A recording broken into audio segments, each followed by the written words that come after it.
Hey, folks. David C. Robertson here, talking to you from the untamed Tennessee wilderness. I've uh, I've set up my tablet and my mic in a tree branch, about a click away from where my wife is cooking the pheasant I caught earlier this morning. Now, while I'm roughing it, we're not doing a DC on Screen show, so I thought I'd introduce the Star Trek fans among you to my new podcast with Matthew Carroll of the Marvel Cinematic Universe podcast. The format is a lot like DC on Screen. Well, and MCU Cast. I guess that's not really surprising. We're currently doing a Discovery Season 1 rewatch with intermittent news and feedback episodes and evergreen episodes I call Subspace Chatter. The episode I'm playing for you today is one of those Subspace Chatter episodes. It's the live-action Star Trek series ranked from best to worst. I'll put a link in the description. That aside, Jason and I will be recording our reviews for the season premieres of Gotham Season 5 and Young Justice Season 3 on Saturday, January 5th. And those episodes will release on Sunday and Monday, or Monday and Tuesday, depending on my workload. Our next news episode is scheduled to be recorded on the 9th. That's a Wednesday. Anyway, I'm going to take off now. Keep some DC on your screen.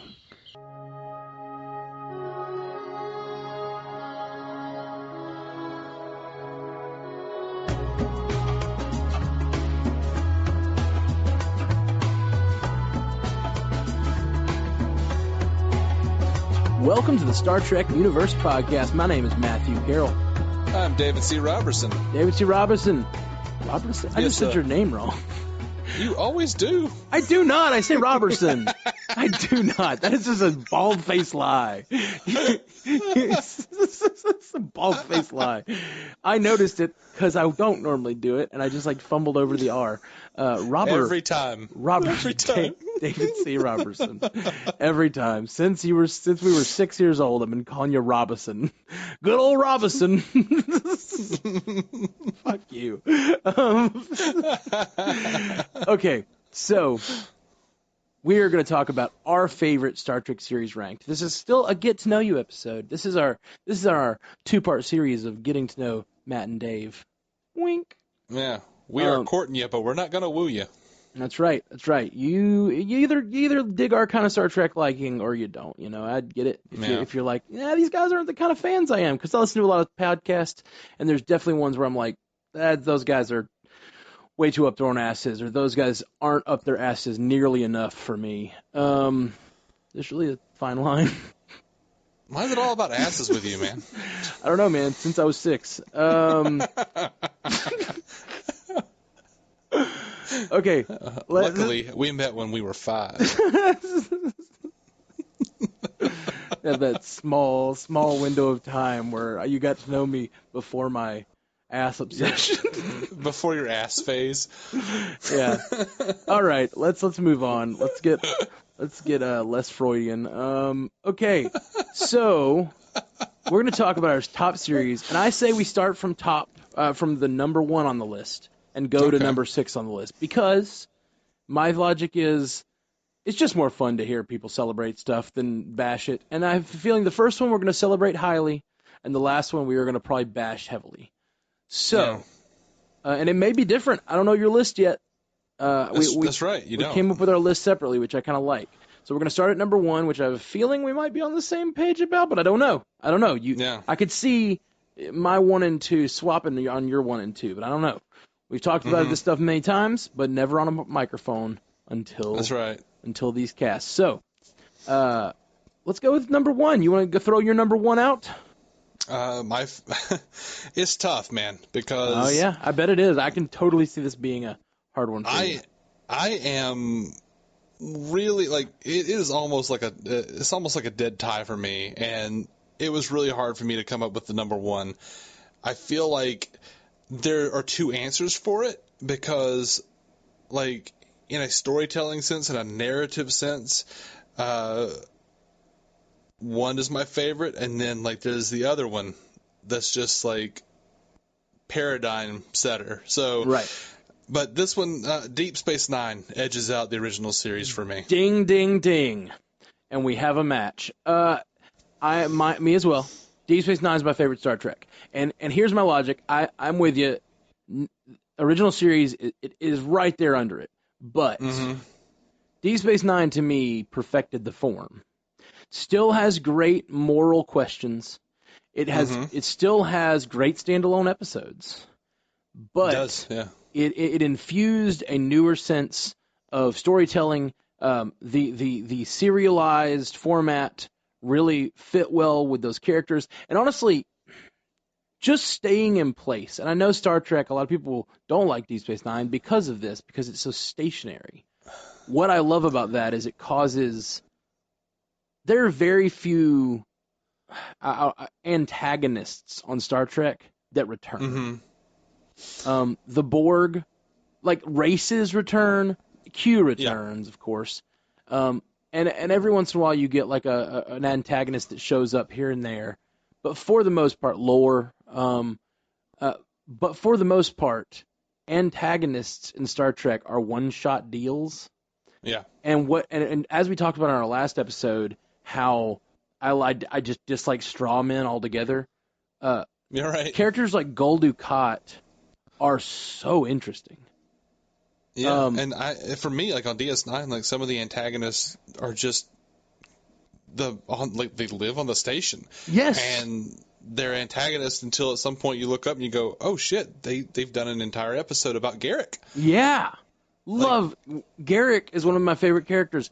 And he's the protagonist now. Yes, and understanding where the Cardassians are coming from and the Bajorans, like, it's almost like DS9 takes what could have been an episode of Star Trek, like and I think it is. I think the Next Generation, don't they go to Bajor, or don't they talk about Bajor and how it's being enslaved by the Cardassians? They absolutely do. In fact, Ro Laren, Michelle Forbes, was supposed to be in place of Kira Nerys on DS9. They were setting up her character, and then like Michelle Forbes bolted. Okay. So and the whole Maquis thing comes from all those the TNG stuff that spins off into Voyager. But Deep Space Nine does just an amazing job of taking what could have been an episode of Star Trek. The really central stuff of DS9 is the Bajorans, the Cardassians, and the wormhole aliens, and how the Federation sort of navigates that entire situation.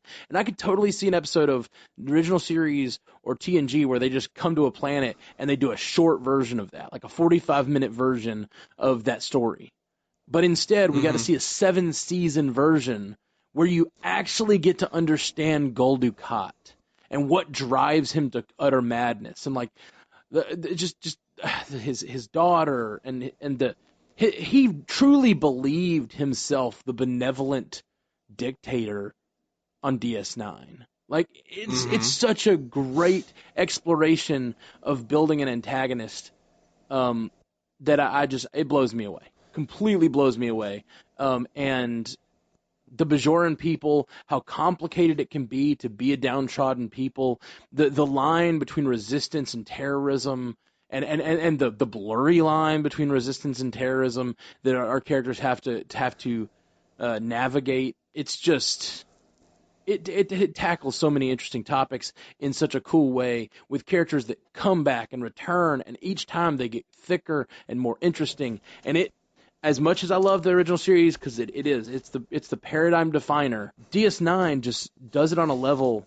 In many ways, it just is a big story. Is the same classic kind of story told, blown out to the degree that you can really analyze every piece of it as it moves. And I love it. Absolutely. And one of the things I really loved about DS9 was how they tackled religion. Like I loved that, like, for Starfleet, the prophets were just wormhole aliens, but the Bajorans saw them as gods who were protecting them, and it was both. Right, and that's where it really comes down to, as the viewer. Someone has to say it at some point in the show, probably, but it's like, what's the difference? Yeah. Like, I want to say, like, they definitely have that discussion the first time he encounters them, which I guess the first episode, they're like, if these are, or the first time they realize they live outside of time, is what I'm thinking. The first time they realize that they live outside of time, and the reason they're the prophets is because they literally have seen the future and the past, and they can talk to you throughout it, and it's just amazing. But What's the difference between a god and a wormhole alien with that much power?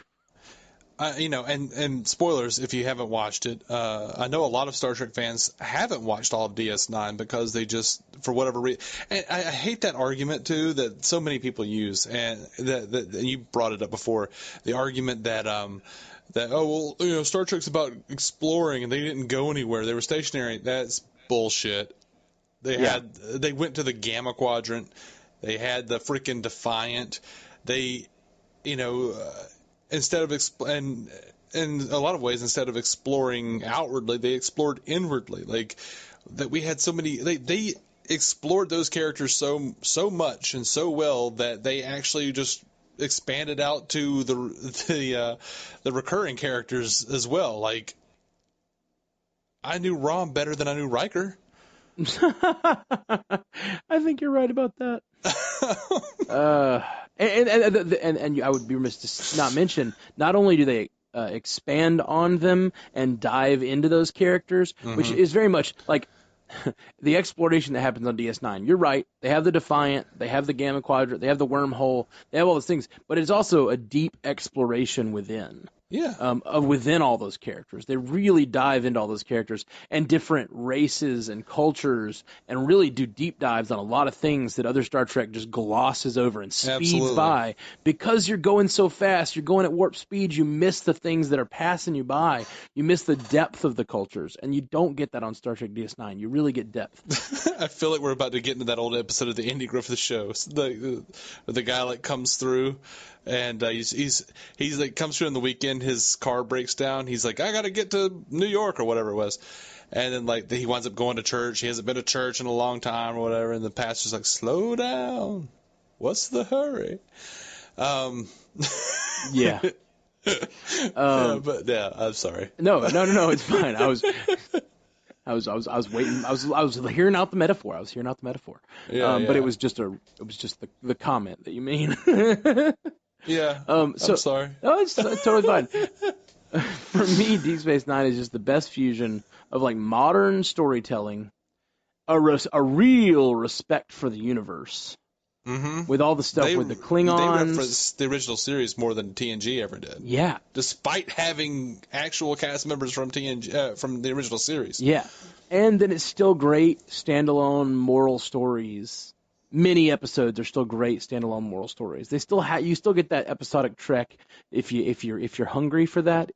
If you're thirsty for that episodic Trek, then it's right there for you. But they also combine that with good overarching storytelling and just the Klingons, the appearance of that like trio. What is it? Kang, Kor, and Koloth.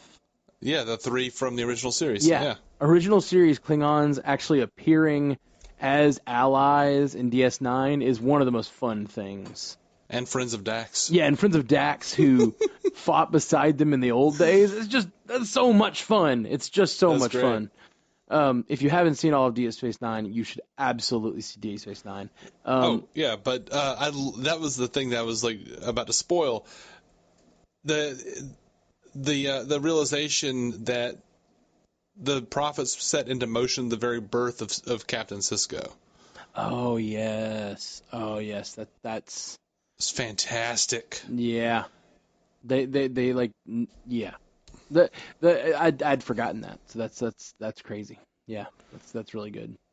And the prophets are such an interesting thing. I love the balance. The balance that they strike on that show between religion and science is better than any other show. I agree. I was really excited when Ronald D. Moore moved over to Battlestar Galactica and it was tackling some of the same issues with the Cylons. And then in the last season, he just, at least to me, it felt like he went full on religion with it. And it really disappointed me. So I love the first 3 seasons of Battlestar, but then in season 4, they just really leaned into the religious side of the argument, and it made in a way that I was like, oh, the question is gone, and so I lose interest. It's almost like one of the things in our lives that we're trying to do is figure out the mysteries of the universe and God. Or Lost. What? Or Lost. The Mystery of the Universe or Lost. That's true. That's true. The television show Lost. Yeah. Yeah. No. It was a confusing time as well. But I lose interest in a show when it acts like it has the answer to that question. Yeah. Because even as sure as we can be about our religions, it still feels like there are questions to be answered. And anyone who acts like they have every answer, it doesn't interest me because it rings as false or rings as preachy, I guess. Yeah. So you want to move on to the next show? Our next in Sure. our series of our 6 favorite Star Trek series. Absolutely, man. Maybe we should just do a top 5. That seems to make sense because I'm feeling we're gonna have the same bottom. Okay, so we already pretty much revealed what our second in the series is. Absolutely, the original series. The original series. I bounced between this one and TNG actually as well. For me that was the jockeying that I had to do. For me, Deep Space Nine was always going to be number 1. But the original series had to go on top of TNG for me because it's the original. I mean, that's what it really came down to. Mm-hmm. And I think that in many ways it does a better job of exploring humanity in little 1 hour moral tales, you know? Absolutely. It is very, like, people kind of forget that, like, there's a lot of, like, misconceptions and false memories, I feel like, about the original series. Certainly it got a little it got pretty wonky, especially closer to the end. But, when you go back and you look at the first episodes, there is a progression. If you actually look at them in production order, you will see a more militaristic Kirk. You'll see, Kirk lonely and sort of like very burdened with his command. Yeah. Feeling like he to have someone to love is to show weakness to his crew. Really strange, kind of old-fashioned ideas, Yeah. about command and leadership. But even from, McCoy's first episode, they are laying in that those two knew each other from, back in the day.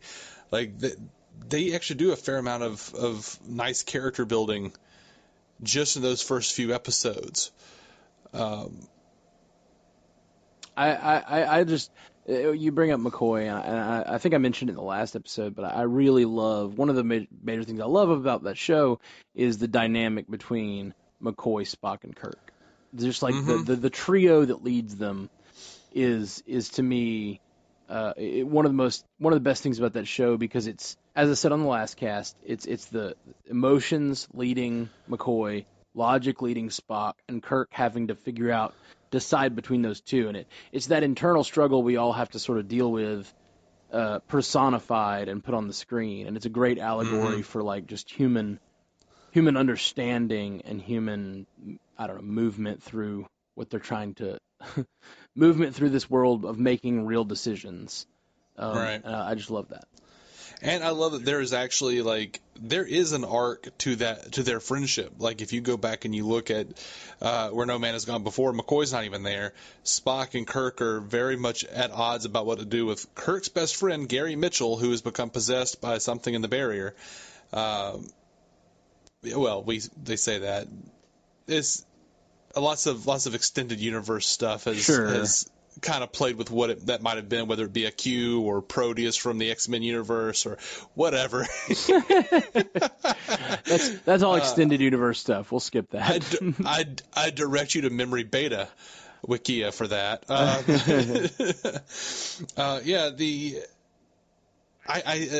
There's a very much, and it is missing in that second pilot Where No Man Has Gone Before, where you don't have the McCoy persona there. You just have Kirk, who's kind of doing the job of McCoy and himself, and it really does make Spock just look like an emotionless bastard. Right. because Spock is just straight up like, you need to kill Gary Mitchell before he gets too powerful. And you're just like, damn, Spock, and really? it puts Kirk on the side of always having to be the emotional one. Yeah. And having to acknowledge humanity instead of it. Kirk being the decider allows McCoy to be a bit irrational, which is part of emotions. And that part of emotions is that sometimes they drive you to do the wrong thing. And so it's great to have those two pushing against each other. And some, I know we talked a lot about, this show has gotten more political talk in the last episode than maybe my Marvel Cinematic Universe podcast has ever done. We don't ever talk about it on DC on screen. But it's just it's such an essential part of all this stuff, and I don't really want to get too much into the politics of it, but like, oftentimes, the same sorts of problems you face in these shows are the sort of, are at least what they should be. Please forgive me. Modern conservatism currently is in a weird place, but classic conservatism is about logic and building a system that functions best for everyone. And then classic liberalism is kind of about giving a hand up to those who need it. And so a lot of what you find in that show, Spock is sort of standing in for what a conservative view of what you should do is, and in many ways, McCoy is the bleeding heart of the show. Yeah, absolutely. And I think that sort of dynamic exists, and it's super interesting to explore, and could be an interesting thing now. But we're in such a divided political time. It's hard to even talk about that on this podcast. So I understand why people wouldn't want to talk about it on a multi-million dollar show they're making. And I hadn't really considered it before, but I think it's interesting that these are our top two when you look at the triumvirate of Kirk, Spock, and McCoy, because I don't think any other show has that except for DS9. Because Kira Nerys is very much like the bleeding heart in a lot of ways, and then sometimes she's very much not. They kind of switch it up. Odo is usually kind of the Spock character. Right. Well, I think that they do something interesting with Deep Space Nine, where I don't know who the triumvirate is for DS9. It's like you said, they change it up, and that's the thing. Is like you have a captain and you have a lot of people, and they all have their different perspectives, and they all have very nuanced, different opinions, and they're all based on their own personal experience and their own logic. And like, there's not just, I like the allegory of the original series because it's so simple. It's so logic, emotions, you decide. But in real life, it's not that simple, and I like how complex DS9 is, because you've got Dax, who is very driven by like understanding, and she has a long lifespan, and so she has this like sort of is a very, very emotional, but also very intelligent person. Whereas McCoy sort of seemed like I hate to say it. This is not supposed to seem negative, but it probably does. He sort of seems sort of Bumpkin-esque at times, like he doesn't understand he's in space almost. I get something completely different from McCoy. I get that McCoy is very much a bumpkin in a lot of ways. Like, he's very intelligent, but he's also like terrified of technology. He doesn't like to use the transporter. He doesn't like. That is like one of the things that sold me on the 2009 Trek. Urban is so good. Urban's like, death is space is death and disease, whatever it was. It's so good. There's darkness and death and disease. Yeah. It's so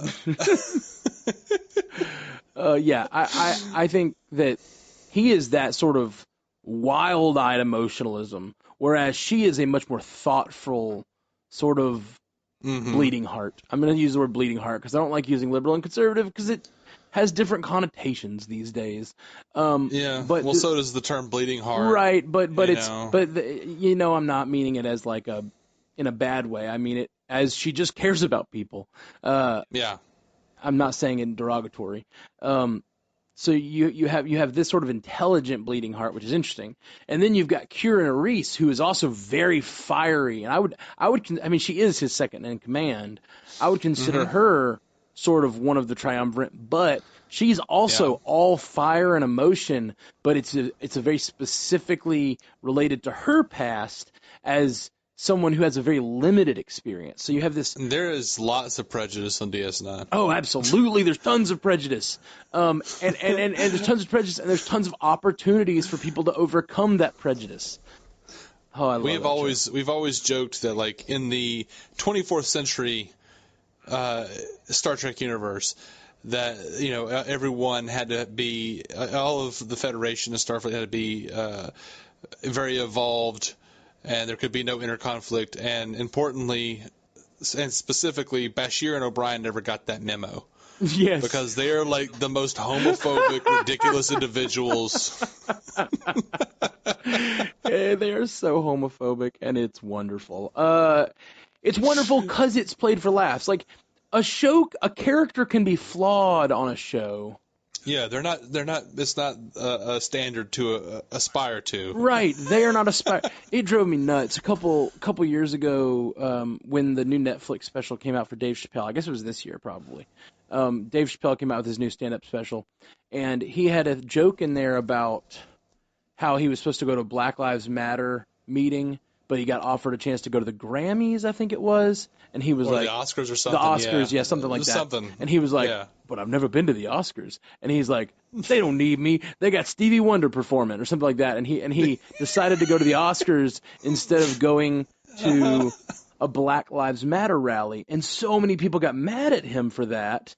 But you're taking away the context of it being a comedy, and that Dave Chappelle is not the hero of the story there. Like, the joke is, look what a shithead I am. And we all have shithead tendencies. And if you don't acknowledge that humans have shithead tendencies, you're not acknowledging humanity. And people aren't perfect, and Star Trek shouldn't treat them like they are. Right. You can have systems in place to make a great society, but you still have to figure out a way to deal with humans within that. And I love the challenge of that. I love Star Trek so much. Are we talking about the original series right now? We went back to DS9, but I feel like that's going to happen. Like, yeah, there are certain things in between. Like, yeah, it's got to go back and forth. Odo is definitely the logic source. If we're getting back to Triumvirate, that's where we made the jump. Odo is definitely one of the logical sources. So is Worf, in many ways. Worf is fiery, but he's fiery he's logic, but he's all security logic. They just all have backstories and histories that make them who they are. I love this show. Yeah, but so the original series is dated. It is dated. I am a guy who my tastes change over time, and I am a victim of the internet. I find it hard to watch a video if it's more than 30 seconds long. I find it hard to settle in and watch a show if I'm not also playing a game on my phone, which I hate about myself. I'm a classic self-loather, but I also acknowledge that about myself, and I do watch these old episodes, and sometimes I'm like, I'm bored. I'm a little bored. This scene is taking too long. This scene could easily have been two lines of dialogue. I need you to move on. Yeah. See, but it's, to me, most of the time, it's not like overwhelmingly boring. Like, I really like how much time they take to really ensconce you into some of this, into the scenery. Like, sure, I'm definitely not saying it's not cool to watch. I like how old stuff is, though. I like the patter, how they talk. You're much more forgiving of the datedness than I am, and I have tried to do a rewatch. I've seen all the episodes when I was younger, and I've tried to do a rewatch as an adult, but I'm not great at getting through the original series. But it's still on the top for me because of the dynamics. There are scenes in the original series that beat probably anything in Star Trek. Just the classic nature of them. but there is a lot to slog through in a way. Not that much. There's only 79 episodes. Right. Well, there's 79 episodes. It's 79 hours. However many hours that works out to be, but it's a lot of hours of content to try to. I know. When there are parts that aren't great, it's about 60 hours of content that you're like, all right, what happens? You could tell me this in a quick teleplay, and I'd be probably just as interested or whatever. I'm just saying this is one of the reasons it's notched below Deep Space Nine for me. Is all I'm saying. Yeah. It's still number 2 on my list. I do want to say, I think it was only out of 79 episodes, I think Kirk only kissed 18 women. That's still a pretty high number. And most of the time, it was to try to trick them. That's almost into getting out of something. I don't think that's not their clothes. Right, and I think that's well known though. I think that's part of the trope is that he Yeah, I know that he's known as kind of a man whore, but I think it's part of the trope that he's woman, let me use you as sex and plot device. That's all part of that Kirk trope. Yeah. Yeah. And 18 is a lot out of 79. Well, okay. 25%. All that. 25% of episodes he's kissing someone. It's just a lot of people to kiss over 3 years. He almost beat my 3-year record. But I feel like it's also not Chris Pine, who can't even walk down the corridor of the Enterprise without stopping and turning around to look at, the yeomans and stuff. Yeah, but I can definitely imagine a slightly younger Kirk who's not in command being a sort of, lascivious sort of just bouncing from bunk to bunk at Starfleet. I don't think that's a mischaracterization of who he no. Once he's older and we're talking about 18 people he kissed while on duty, while in command. Over 3 years. But... Right, okay, I'm sorry. But while in command of a starship, and most of them were in the course of his duties, he kissed that many women. I think it is fair to say he might have been a bit of a charmer at a young age and a bit of a jumper into bed. But the Chris Pine version of him sort of plays him as sort of a goofy frat boy. Yeah, that's true. I don't see him as a charmer at all. He's just I'm good looking, kiss me. Right. I do think he's played a little frattier is probably a good word for it. They were trying to capture a different audience, I guess. But I don't think that is completely inconsistent with who he could have been. And also, it's a different man. I mean, you really want to go there. It's a different man. It is. Lost his father. Lost his father at a young age. Had to be taken in. But he got taken in as a young boy by a frat, by a Starfleet fraternity. A Starfleet fraternity. He was the young boy mascot of a Starfleet fraternity. It's a different universe, different man, but they were doing that because they're this is what the mainstream knows about Kirk. Right. Yeah, that's true. Not even that's true. A thing, really. Yeah, I mean, it's not a thing. It's definitely something it is in the show. Kissing 18 is in the show, yeah. 18 women is a lot of women for any character to kiss over a 3-year period. If you're not watching How I Met Your Mother. I think Court Marshal McCoy mentions that he was a ladies' man in the Academy. Oh yeah, there you go.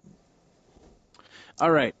Let's go on to our third show. I feel like these are going to get shorter and shorter as we go down. Honestly, I didn't think we'd have that much to say about TOS. I was honestly thinking I'd just purely rely on you because even though I ranked it number 2, honestly, my main sources is just the original, and I like the trio so much. Mm-hmm. I like the way that show couches moral decisions as what they are. It's so bald-faced in its sort of allegory that I just kind of like the. I like that nature of it, I guess. Yeah, and it just, even beyond the triumvirate, dude, Scotty, Chekhov, I don't know, man. Everybody's great. Yeah. They're just American icons at this point. Yeah, I'm with you. Totally with you. All right, number 3. I'll go first on this one. My number 3 is The Next Generation. That's what I landed on as well. Man, we are dinging all over the place. I don't know that we'll have a difference. I'm wondering because these last 3 were a lot more toss-ups in my head. I will say my sense of serialized storytelling, my preference for that, almost made me put Enterprise above TNG. Ooh, interesting. It sounds like we have the same number 4 too.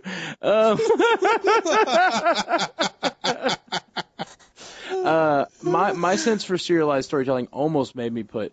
At one point when I was thinking about all this, I almost put Enterprise above it, and I almost put Discovery above it. See, I love TNG, and there's so much classic in there, and there's so much to chew on, and so much I grew up on. But some of the same problems that I have with Voyager, which I've now revealed is my 6th, revealing too early. Some of my problems that I have with Voyager, I also have with TNG, and it is the lack of serialized storytelling. It's not that they don't do it at all. They often do it with like season openers, season closers. They have a few arcs in there where people have had things happen to them, and they are things that get referenced throughout the show. But you look at most of the characters in like season 2, and they're pretty much the same at the end of the show. Yeah, I would say that's pretty accurate. Season 1, they're still figuring out who everybody is, but once they land on who everyone is, they pretty much don't change.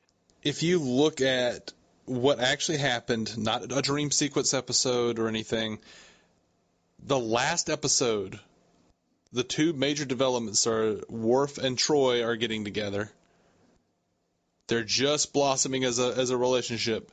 And Picard, last scene, goes to play poker with everyone and says, I should have done this a long time ago. Yeah, you should have. Yeah. You should have. That should have been. Yeah, like it really is. We just talked about DS9 and how it is, from a plot perspective, from an overarching plot perspective, it is like they blew out one little planet that the Enterprise might visit and made it like a whole thing. They made an entire series about one planet where you've got a race of people that's overthrowing a race of people that's been enslaving them, and what are the effects of that? Yeah. That's the plot. But the characters, they dive so deep into those characters, and they change and grow so much. It is really an analysis of character. TNG flips that. There's a lot of stuff that happens, both to the Federation and to these people, that they go through a lot of things. Picard's story, he is the main character. He's the captain of this show. Picard's story is, I'm the captain of a starship, and I'm kind of a loner. I went through a lot of events in my life, but then finally in the last episode, my arc, I finally just like turned the corner on that arc. Instead of having multiple things where he grows and changes and over time develops, there's just no character development.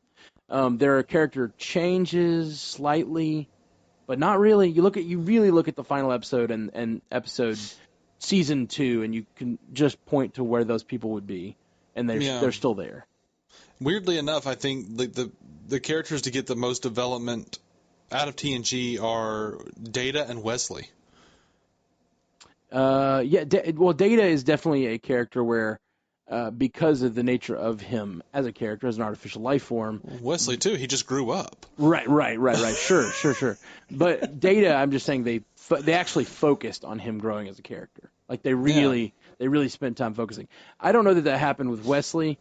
He just actually grew up, like you said. Like the actor grew up and changed. They did. They did a lot of stuff. He went to Starfleet Academy. He didn't make it in. Then he tried again, and there was like some stuff going on with like the Traveler. When he tried to stop that. That was so weird. The last Native American colonization. They're trying to give it up to the Cardassians. It was part of some, this big treaty or something. I don't remember exactly, but he took a stand and then wound up leaving with the Traveler. Like, there was a lot of stuff going on with Wes, for real. And I'm definitely not. I haven't watched every episode in a long time, but I feel this is purely a feeling.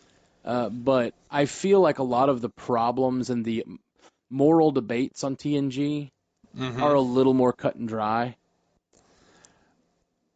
like I feel like a lot of times, like Wesley is trying to stop them from taking over that final Native American thing, Native American colony, and you just kind of know Picard is wrong. They're like, to toe the Federation line. Like, there's just an obvious right and wrong in a lot of those episodes, which is another one of those like sort of straw man problems. I think TNG does that more than others. See, I felt like that was like what they were trying to get us to understand, is that Picard was wrong. But if you look at the actual, like, if you look at the problem he's faced with, like, this is like a big deal. Like, we're talking about like not having peace with the Cardassians because they can't, Yeah, like and that's the thing. Is like I think I can't really argue it. We need to actually watch the episode before I argue it because it's been a while. From my memory, it's just such a clear. They couch it as such a clear thing that Wesley's doing the right thing, and they could have easily made an argument. If they're gonna have one of your main characters choose the other side, even if it's an antagonist, especially if it's your captain, if you're going to have him on the opposite side of one of your other main characters, you need to show me their compelling reason and not just like kind of a following orders kind of thing. Which again, it's been a long time. That's just It's been about 6 years for me since I saw Journey's End. So yeah, that's probably about me too. I really want to rewatch all of Star Trek, and that's part of what this cast is going to do. We're going to rewatch some stuff and go over some of our favorite and some of our least favorite episodes and really dive into some old stuff and all the new stuff. So I'm just excited to be here, man. This has been fun. Yeah. But TNG, and the reason it falls so low on my list, though, one of the reasons is, like, it is very much like, to me, it's very much Law and Order Star Trek. Like, I could just put on an episode while I'm doing anything and just have it going in the background. I love that. But that's also its biggest fault. Like there's so much stuff they never went back to. They just never went back to and picked up, like just dangling plot threads. Like when Q and Guinan meet, and like they've clearly had a history, and Q tells Picard that she's not what she appears to be. She's an imp. Like, what the hell does that mean? They never went back to it. And like Guinan did some kind of weird like hand things and like stood weird, and like she had some sort of like innate defense against Q. They just never hit that up again. They never went back to like the aliens that had like completely taken over Starfleet. These parasites that were making heads blow up, which might be the most gruesome episode of Star Trek ever. And that's because like at the end of the episode, like they had sent off their little like their little signal to their people, and they just eventually just like made that into the Borg and never like hit up. Like those were supposed to be the big bads of TNG after the Ferengi. Like that was supposed to be a big arc of these like this invasion. Interesting. Never happened. Yeah, I need to go back and see. I just need to go back and watch more TNG. I need to go back and watch all of it again, and we'll do more of that. But yeah, TNG. I feel like we've been a little negative about TNG, and I don't. I think that's. No, I'm not trying to be. I know. I think part of the reason. I think part of the reason we're being negative is because it came in third on our list, and we still love it. So we're trying to explain ourselves, but I also think we should say the things we like about it. Well, like every Star Trek podcast I've listened to, when they talk about their favorite, everyone's like, I grew up watching TNG. It's my favorite. Yeah, me too. That's the thing. That's one of the, again, different perspective. That's one of the reasons we're here, is because we don't feel the same way everyone feels about Star Trek. I feel like a lot of people grew up on TNG, and then there's a whole slightly younger generation than me who grew up on Voyager. And I think Voyager is the worst. And like I just think and I have quantifiable reasons I feel that way, and it's not just because I grew up on it and I liked Harry Kim and Tom Paris, which I did. I liked Harry Kim and Tom Paris a lot. I guess when I was 10, I really liked all the boys on the show because I didn't. All my favorites were always like the couple guys who were friends on the ship. Even DS9, I really loved Julian and Miles. And Miles, but that was more later season, and that was a little more of a adult reasons for those things. I also love Kira though, and I don't know DS9. I guess I got more complex, but it's hard. It was hard for me to connect with any of the characters on Voyager because I just didn't feel like they had much to connect with. But TNG, I do love. I do love the characters. Even though they don't change, they do explore them a good bit, and I do care about Geordi and I care about Data, and I find some of the characters to be fairly thin and exploitative. I don't think that Counselor Troy. The TNG characters it's more about what they like than what they are like. Okay, explain what you mean. You know what I mean? Like, it's like, Commander Riker likes to play the saxophone. Yeah, that's true. Yeah. Okay, but at the beginning of the show, Troy said the thing he wanted more in the universe was to be a captain. But like over and over again, he keeps saying, "I'm not ready to be a captain. I'm going to stay on the Enterprise." Well, aside from contracts with Jonathan Frakes, why? Yeah. Yeah. I think they could have easily made him a captain. I mean, there's all kinds of things you could have done. You could have made him a captain and given like episodes to different ships where he's his own captain. They could have spun him off. They could have done all kinds of things at different points.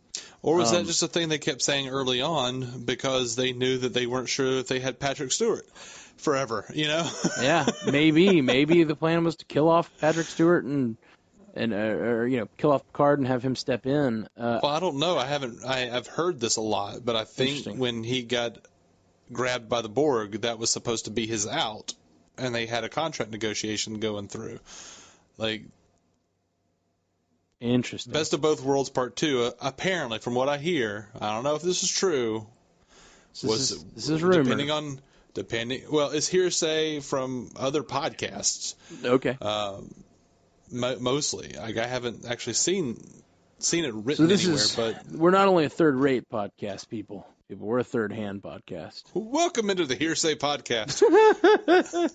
Welcome into the Star Trek Hearsay Podcast. But yeah, from what I understand, the Best of Both Worlds, the outcome of that was very much dependent on whether or not Patrick Stewart came back. Interesting. Some of that stuff is so interesting, and I hate it because I want shows to be written by the writers, not by lawyers and contract negotiations. Yeah.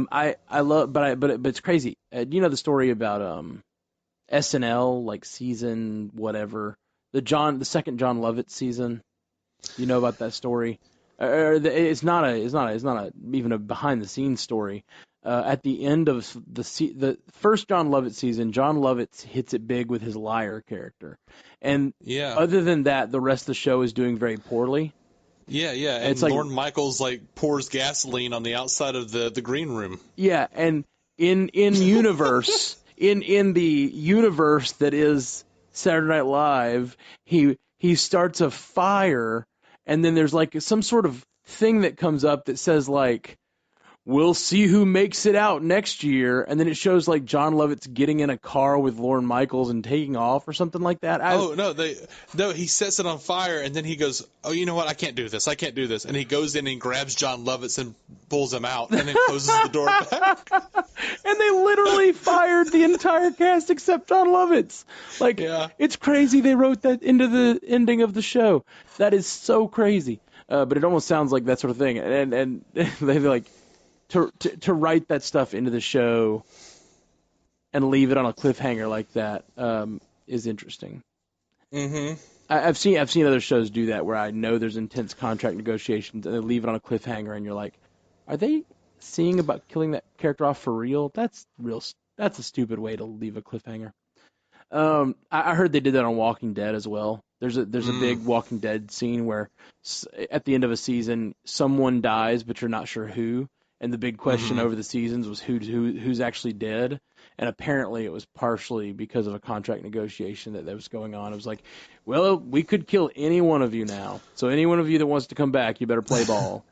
I just saw a headline for Walking Dead. It was like, Walking Dead kills off longest standing non-speaking extra. And I went, really? This is a headline?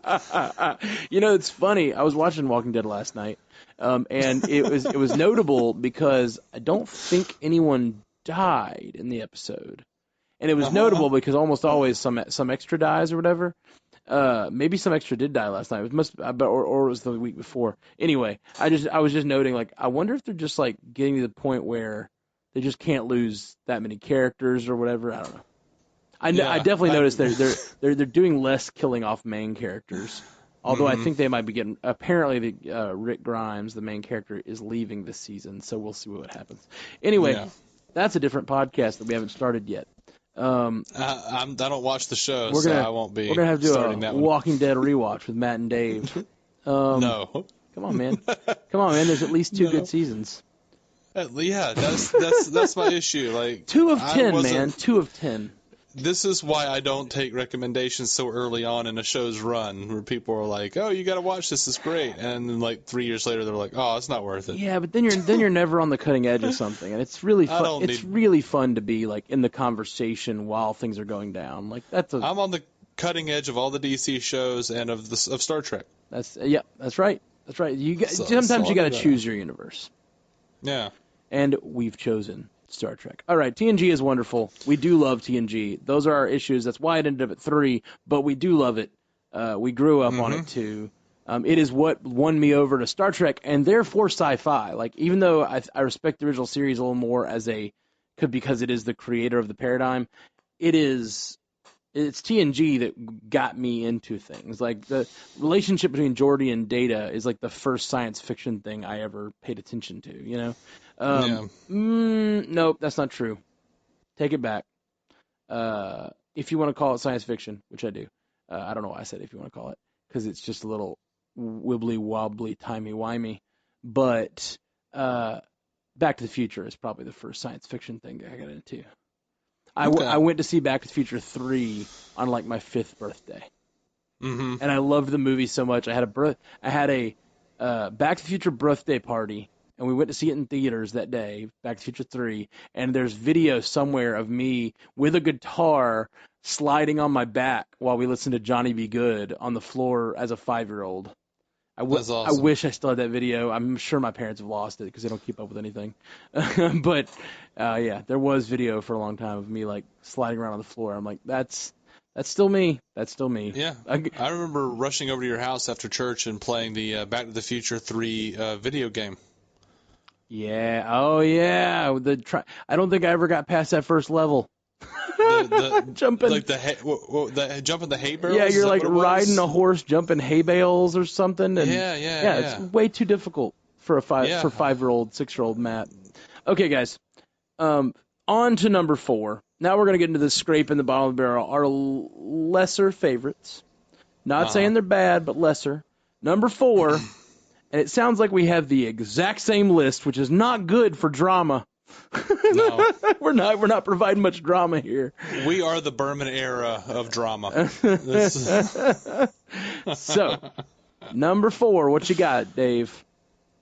Enterprise. Same here. Ding, ding, ding. We officially have the same list. I didn't know that was going to happen. I knew we had some similarities, but I really thought some of this middle stuff would get just jumped around. But, I guess great minds, as well as other types of minds, think alike. I'm not saying what we are. I'm just saying we're probably the same kind of mind. Enterprise. A couple of centrist assholes who grew up together liking the same shit. That's came up with the same ranking. It's a good tagline for the show. I expect it to be in our show description. A couple of centrist assholes who grew up liking the same shit. Yeah. All right. So Enterprise is a show that I think it gets a weird sort of rocky start. I enjoyed it from the beginning, but by the end, it's like a really good show. Yeah, I agree. It's not as iconic as the other shows, and it's a little more pandery, I think, to the lowest common denominator at times. They were fighting though. Like Les Moonves, among his many other sins that have recently come out, apparently really tried to get like boy bands on the show to like play, like dressed up like aliens to play in like the I guess the Enterprise Lounge. Wow. Yeah, like that was a thing that they were trying to get them to do. That is called not knowing your audience. Well, when you're pairing Enterprise with SmackDown, right? Yeah, they didn't know their audience, and that's a problem. And it does it does feel kind of did. The show. You think the SmackDown audience was look, when we had The Rock show up on Voyager to fight 7 of 9, that was a problem for me. That was stupid. That was absolutely stupid. I don't know if I think that's that stupid. I don't remember the episode that well, to be honest. But I mean, The Rock's a great actor. I like The Rock. He could show up. He didn't have anything to do other than he came out and he had like some bumps on his head and he did his eyebrow thing. Right. Yeah, and then he fought 7. It was stupid. That is definitely weird. It's definitely weird. I haven't seen the episode in so long. I can't remember how weird it would be. But Enterprise, sticking to Enterprise for a minute. It's just it came out shortly before 9/11, and I think the show changed directions pretty drastically because of 9/11. The Xindi attack on Earth is so obviously just like we've talked about with a lot of these different obvious allegories, is so obvious an allegory for 9/11 and how they deal with it and how they bridge the gap between the cultures. It's a really well done show. It's a lot of fun. I know all this 9/11 talk doesn't make it sound fun, but I actually do think it's they started with 9/11 allegories. It's a really fun show. Yeah. So fun.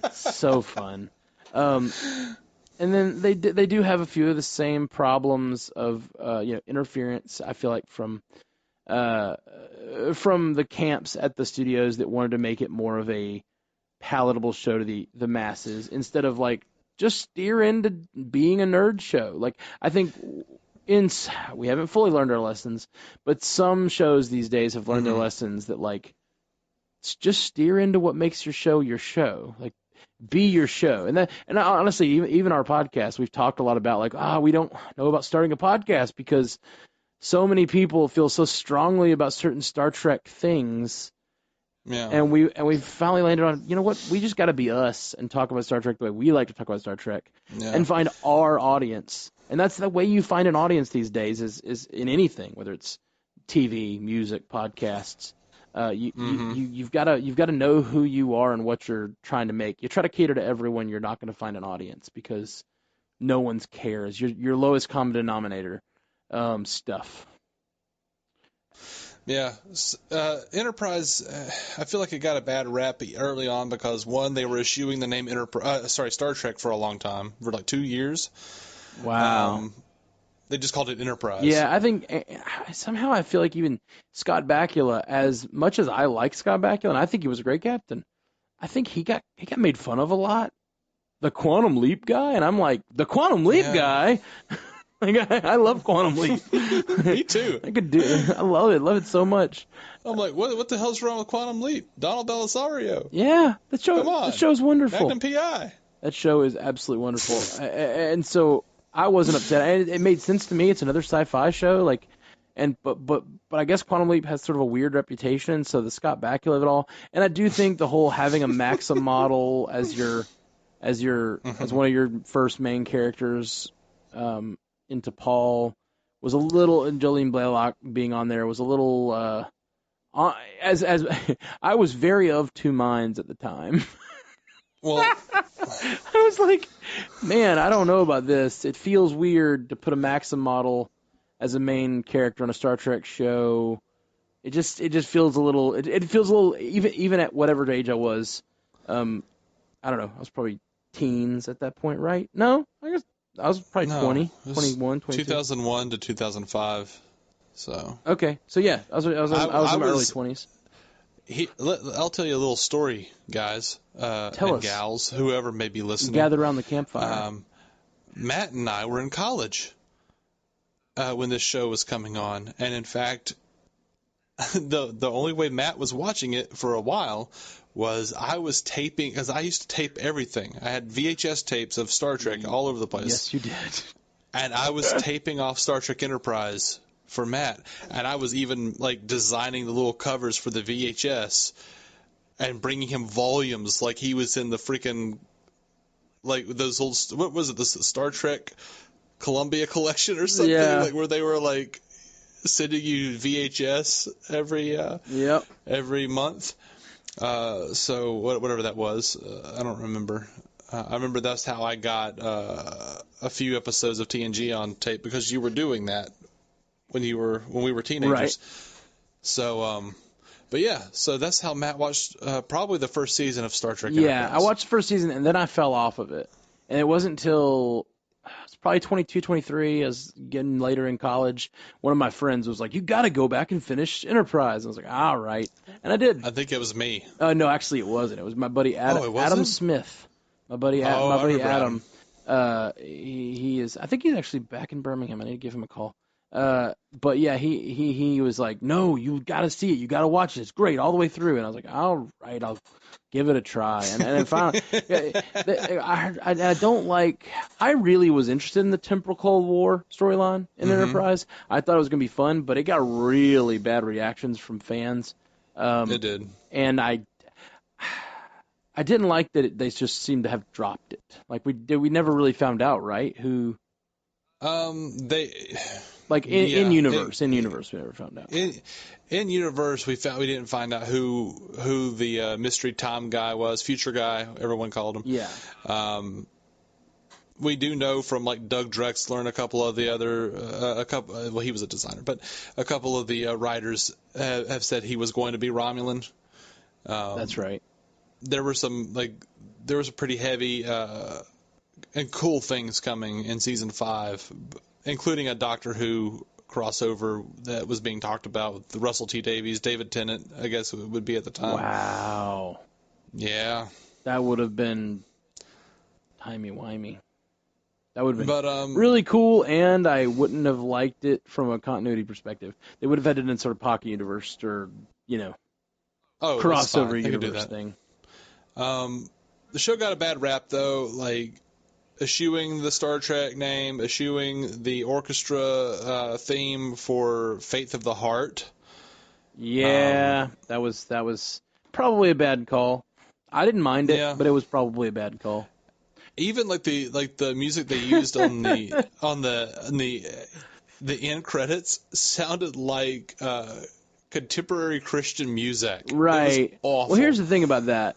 It feels like they were trying to update it by not going with orchestral, by going with modern pop music, but they didn't go modern enough. It felt like the Quantum Leap music. Like it didn't. And having Scott Bakula there, jumping back to like the early '90s, late '80s, and having all the elements, it just felt really dated immediately. And even though the storytelling was pretty good, I think it just didn't stand on its own 2 feet.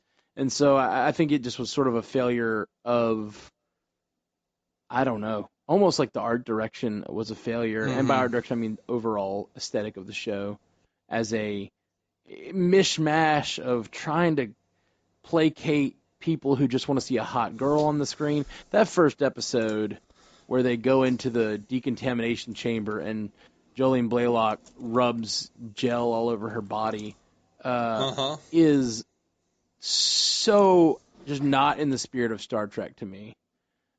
Oh, I disagree. Like, look back at the original series. Look at all the skin they showed on that. Sure. I guess I mean modern Star Trek. I think that the '60s Star Trek is a element of its time.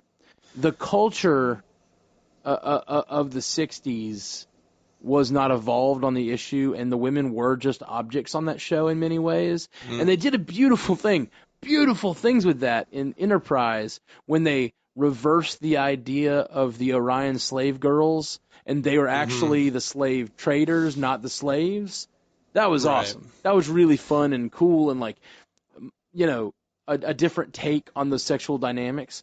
But I really don't like. I don't know. It just felt exploitative in a way that, at least as an ideal, Star Trek is supposed to be trying to move beyond.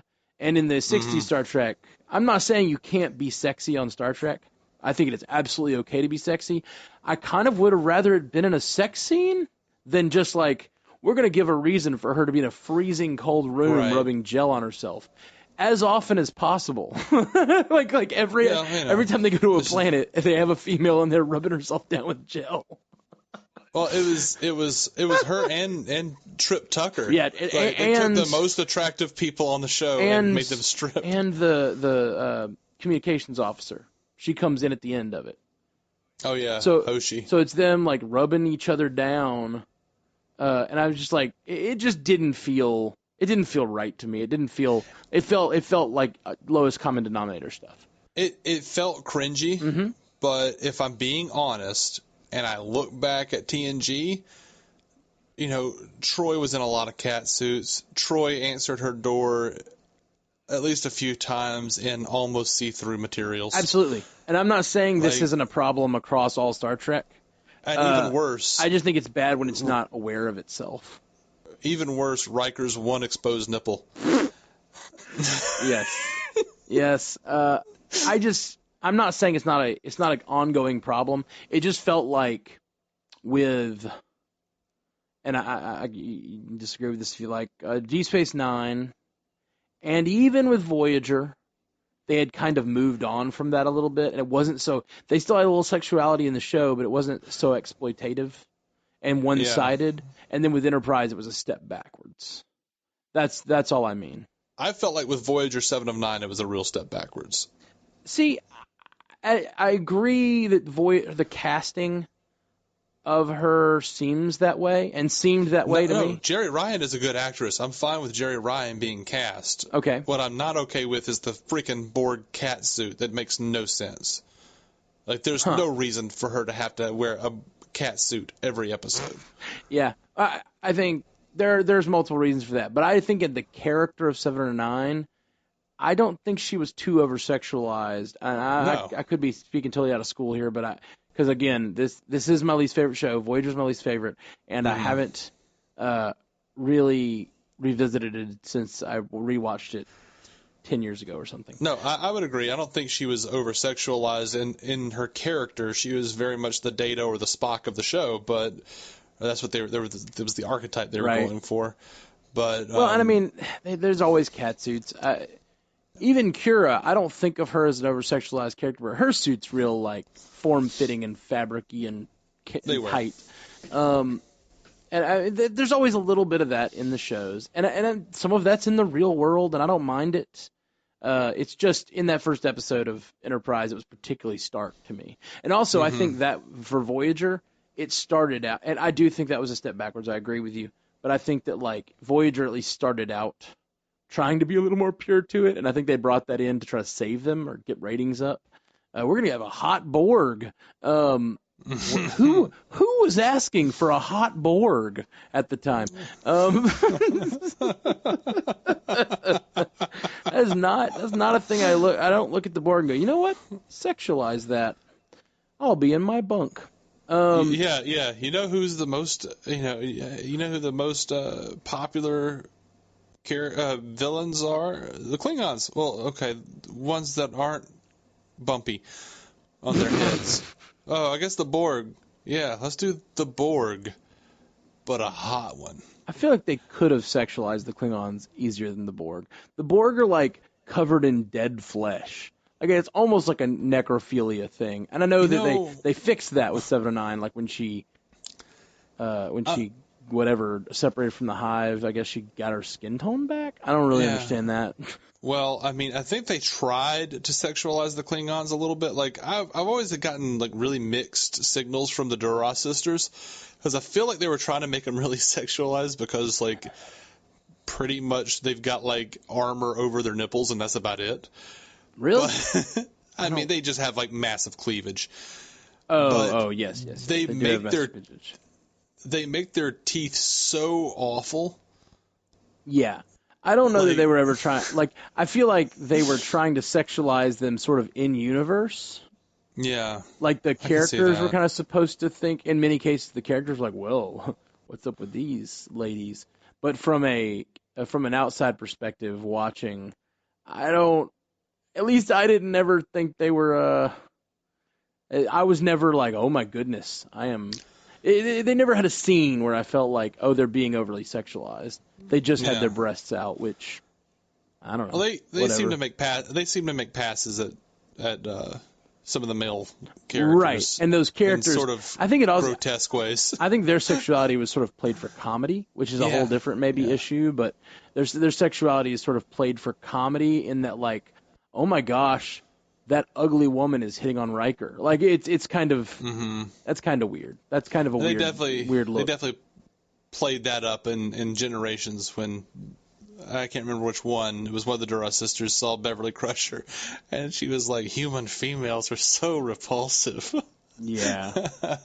Which, there's a certain level of this that it's all in good fun, and then there's a certain level where you start to just like hurt your brand for being a thinking man sci-fi if you put over sexualized women all over the cover, because part of being a thinking man is being a little more evolved on those issues, Right. and not treating a woman as just meat to be stared at or whatever.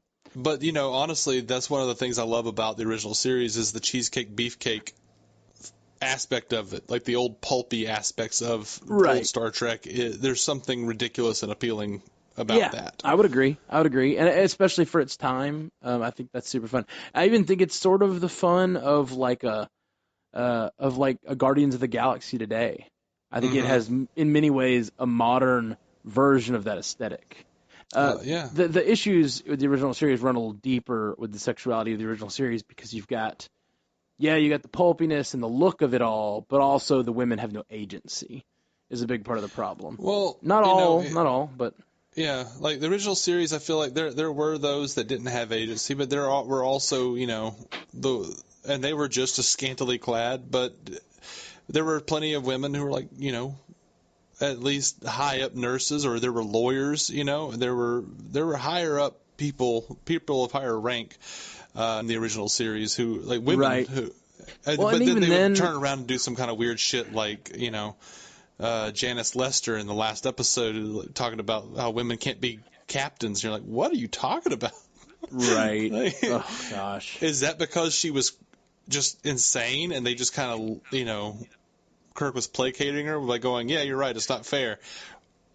Or, I mean, I'm sure, can we headcanon it that way? Like, I have no idea, man. We know that there was like a female captain on Enterprise, so in the canon, one at least predates it in the prime time. Right. So you just, there, and I just have to treat that as a mistake in canon, like, and just treat the first one as a mistake and just ignore that line, which I hate to do because I like canon. Well, see, I think a lot of people wind up headcanoning that into saying like she couldn't do it. She couldn't actually. She wasn't good enough to become a captain. Right. And it kind of drove her mad, because that was the whole point of the episode, is she switched bodies with Kirk. It was part of her devious plan, and then she was finally being able to be a captain. Right. I think at the time they were trying to say, like, being diminished societally has driven this woman mad, and now she's become a villain. But looking back on it, it's just so silly. Yeah, it is. I think they do give room for you to headcanon it, like she wasn't good enough and she kind of went mad. And I should say, when I'm talking about the sexuality aspects of Star Trek, it's a complicated issue, because you don't want to make all of your characters, you don't want to treat them like objects. Is the rule. You treat the women like people, in both the writing and the, hopefully the characters that are shown in a good light are also treating the women like people. And that goes for their sexuality. It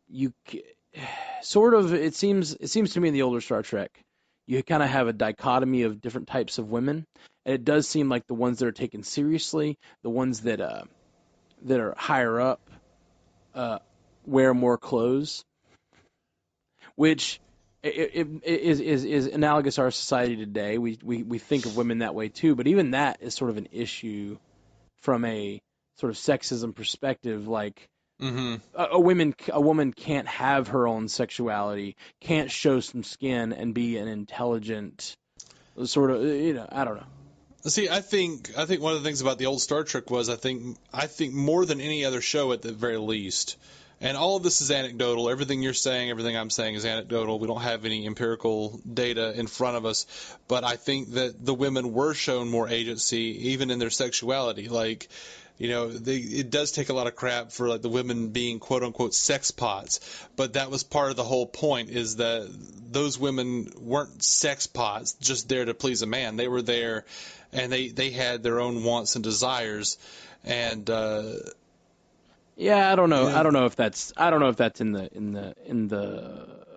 Oftentimes, the women are treated, and this is partially apocryphal from, and it will probably annoy you, because it's partially how Kirk is perceived in culture.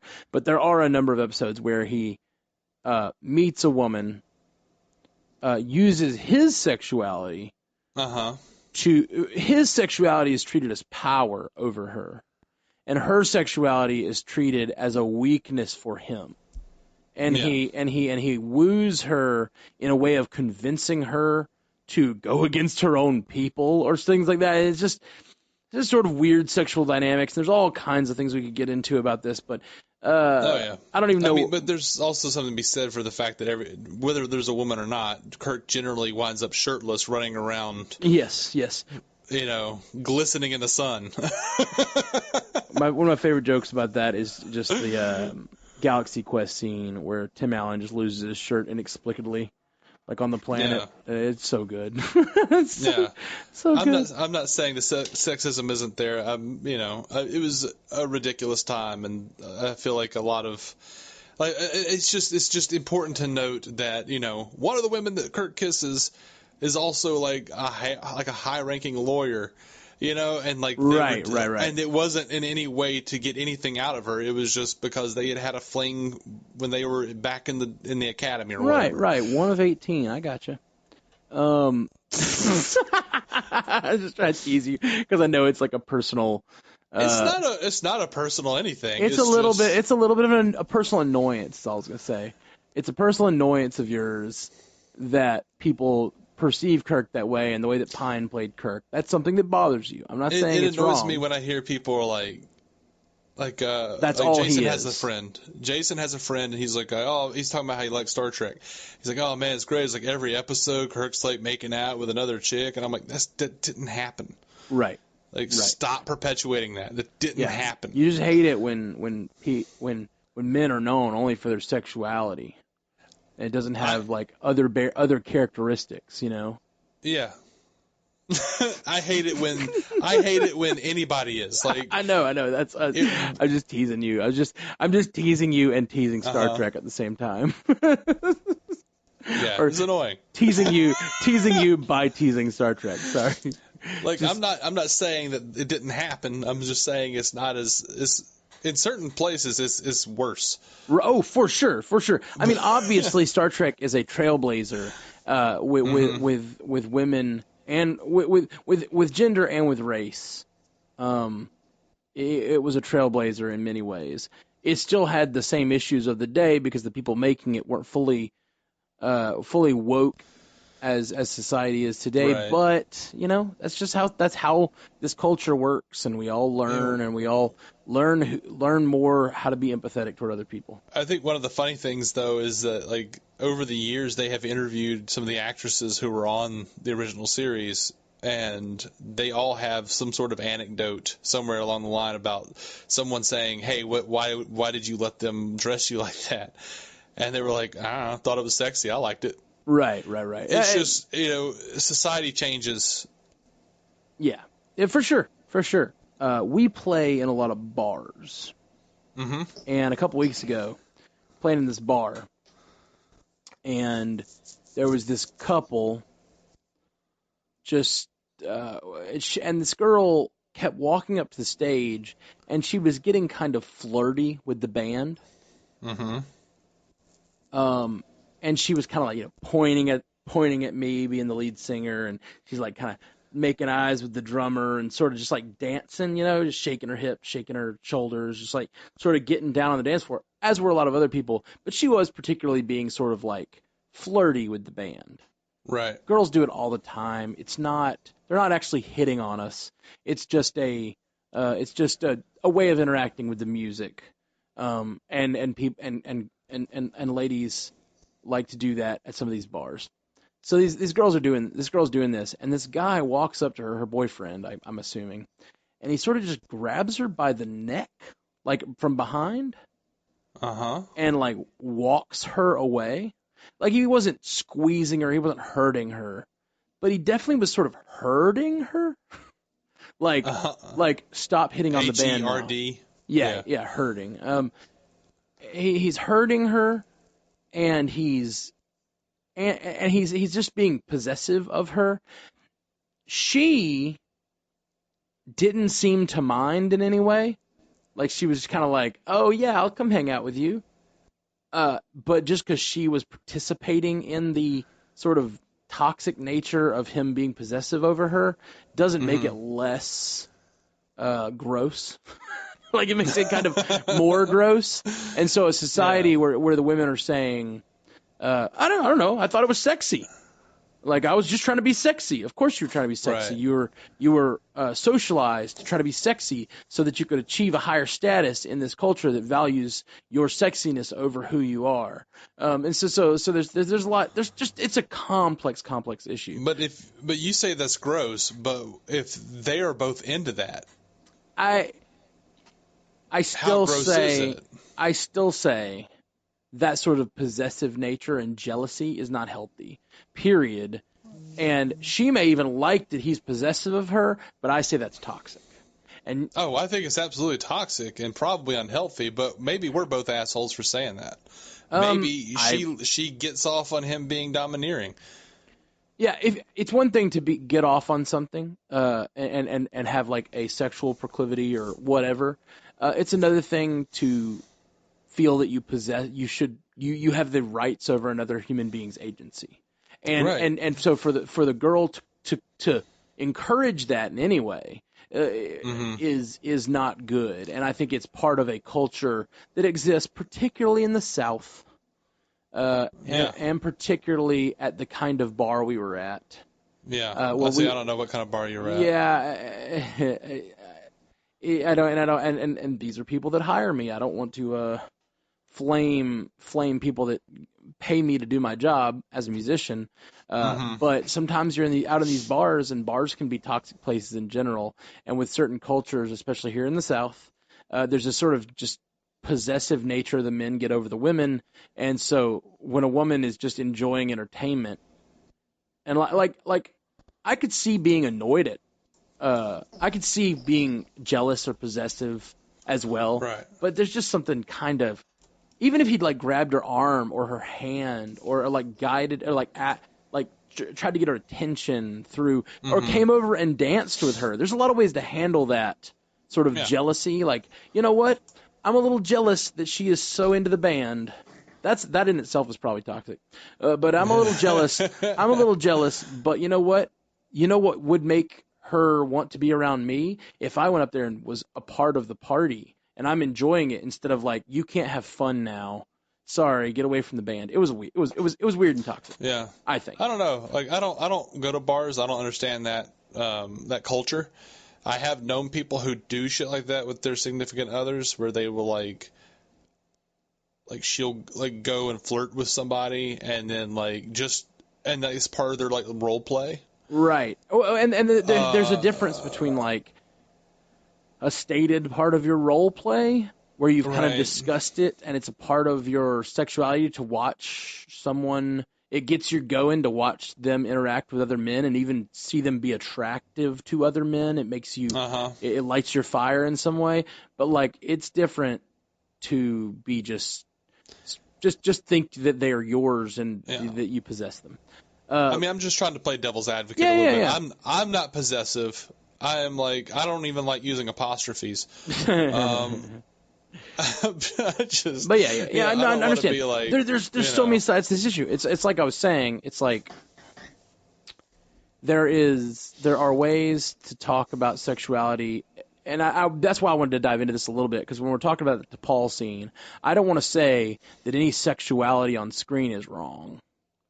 Mm-hmm. I think that just setting the camera up to have a like lustful gaze at the woman when there's no story or like internal reason for it is just a little shitty. And then of course there's also a 10-year-old, or who I know, I was probably like 13, 14, 19. I don't know when it came out. When I first saw it, and I was like, wow, I like that scene.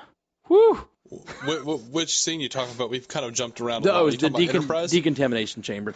I mean, we were like, it was 2001. Right. However old we were. I was 19. 19, 20? 18 or 19, yeah. And so it definitely, there was a part of me that really liked that scene, but now a little older, a little more, hopefully a little more evolved. Even back then, I found it cringy. Me too. I was not alone. I think a lot of Star Trek fans found it cringy, just like they found the theme song cringy. They found the eschewing of the Star Trek title cringy. Yes. And Rick Berman saying, it's closer to now, we're a little more contemporary in the music. Yeah, emphasis on the word little, because it's like you got Phil Collins up in here, buddy. Like, you say contemporary, but you got gray hair, dude. It was 2000, like you said, it was 2001, you said? Yeah, it was. Yeah, it's 2001. 2001. So Russell Watson doing Faith of the Heart is not exactly what we need. No, it wasn't. It wasn't what we needed, and it was just weird. It was a weirdly put together show, but overall, it came together as a pretty good series. And so if you haven't seen it because you just never bought into all those things, I think it's definitely worth a watch. I mean, I feel like the first two seasons are better than TNG's first two seasons, definitely. Yeah, I think that's very fair. And 3 and 4 are fantastic serialized storytelling. Yeah, I completely agree. Okay, so Discovery is number 5 for both of us. It's so funny that we have the exact same list. And I don't have a whole lot to say about Discovery, and we've been on a long time, so let's give the Cliff Notes version of why these ended up at 4 and 5. Main reason I put it there, it just hasn't proven itself to me yet. I feel like it shouldn't be, considered upper echelon for. I kind of feel like, as long as it's still running, it should be lower tier just by default. Maybe. I just think there's enough in the first season to like, and Absolutely. There's enough in the first season to not like, that it's still just sort of a mixed bag for me, and it's hard for me to take out any of the other series that I love so much and kind of say right now that Discovery is topping them. I think after 2 or 3 seasons, even though if it's on the air, it could easily edge out Enterprise. I even think in many ways it's better than Enterprise. If it had a better first 2 episodes, it might have gotten above Enterprise for me. And if it two major things, it had such a bad start. I really don't like the first 2 episodes. If it had a better first 2 episodes, and if it had a better attention to canon, I would probably have Discovery above Enterprise. It's going to take it a few seasons before it tops TNG for me, because TNG is such a classic. Yeah. And it'll really probably take its whole run, and I'll even if it's amazing, it will still be really hard to top DS9. But Enterprise, I think it could take Enterprise. I love Discovery's pacing. I love their sense of story. I love their, even though like one of their big plot twists wasn't really a plot twist because people on the internet were too smart and figured it out. I was lucky that I did not follow the internet stuff. I didn't follow and I kind of don't want to, even though we're starting this podcast. I don't know. I love to speculate here on the show, just us, and if our listeners have some speculation, but I don't really want to hear every theory from the internet because they did Yeah. apparently. Yeah, well, spoiler alert for Discovery. We give a spoiler alert because it's fairly new.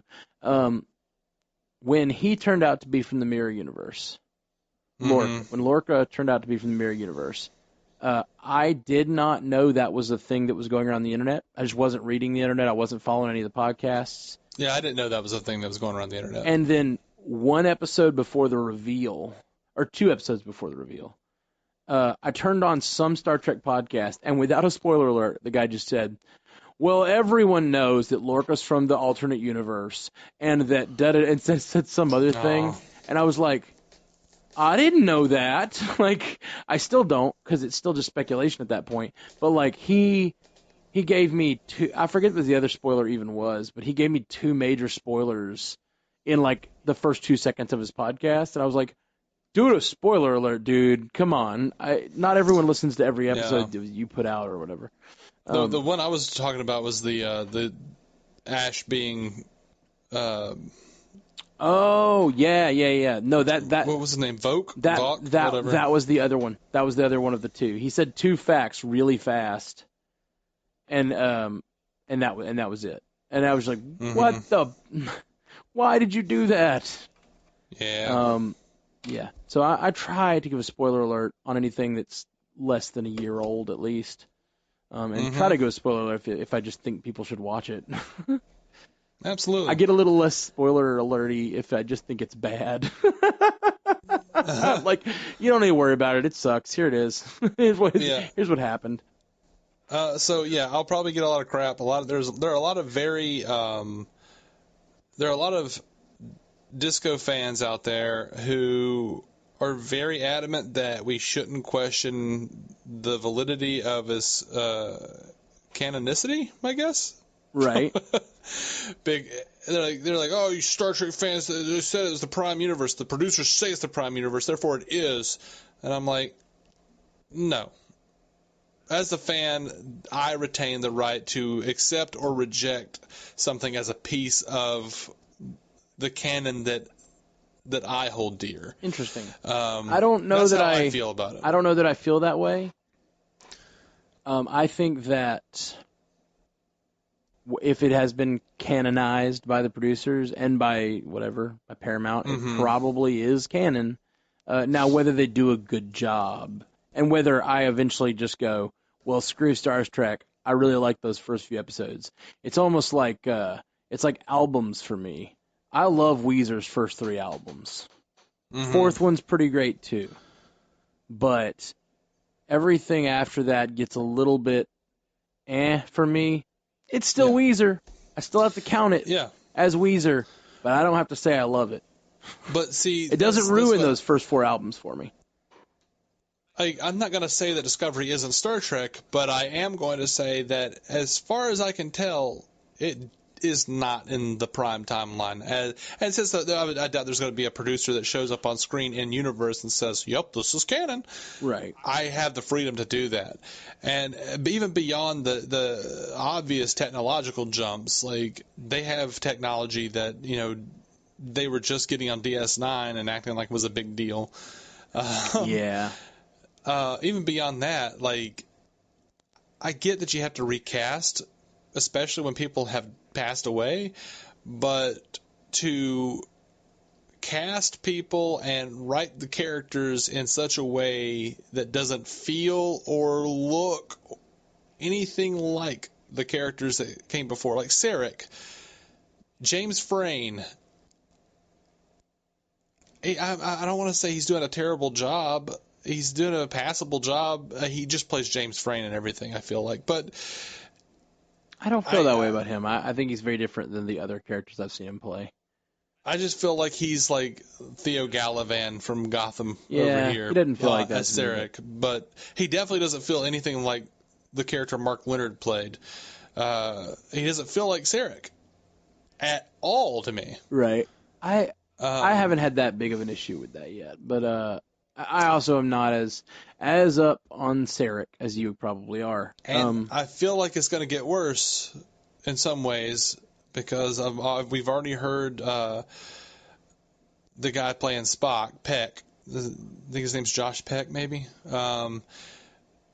He doesn't sound anything like Nimoy, and like that voice is such an important part of the character, the voice and the demeanor, and I don't think Zachary Quinto ever got it, and I don't think this dude who's supposed to be Leonard Nimoy Spock has it so far. Yeah. And this is where me and you come down on different sides of things, because some of that stuff doesn't bother me. Just doesn't bother me. It's just the kinds of fans we are, the kinds of people we are. You can recast someone, they can be drastically different as long as the facts remain and the core of the character remains, depending on the situation. Like the fact that Spock is different in the Kelvin timeline, I'm fine with that. He's younger. He's also it also is a different universe, butterfly effect. Maybe he's had some changes.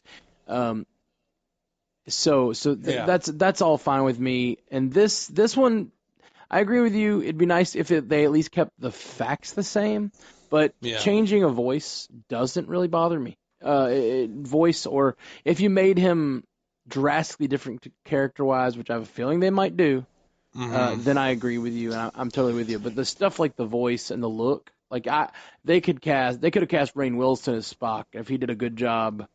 I'd just picked Rainn Wilson out of a hat, but I enjoyed Rainn Wilson as Mud, but I didn't feel like he was playing Mud. Right.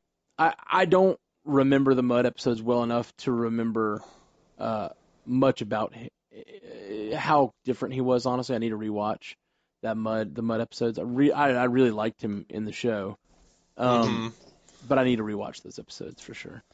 Who is that guy? They should have cast him as Mud. That Tompkins guy.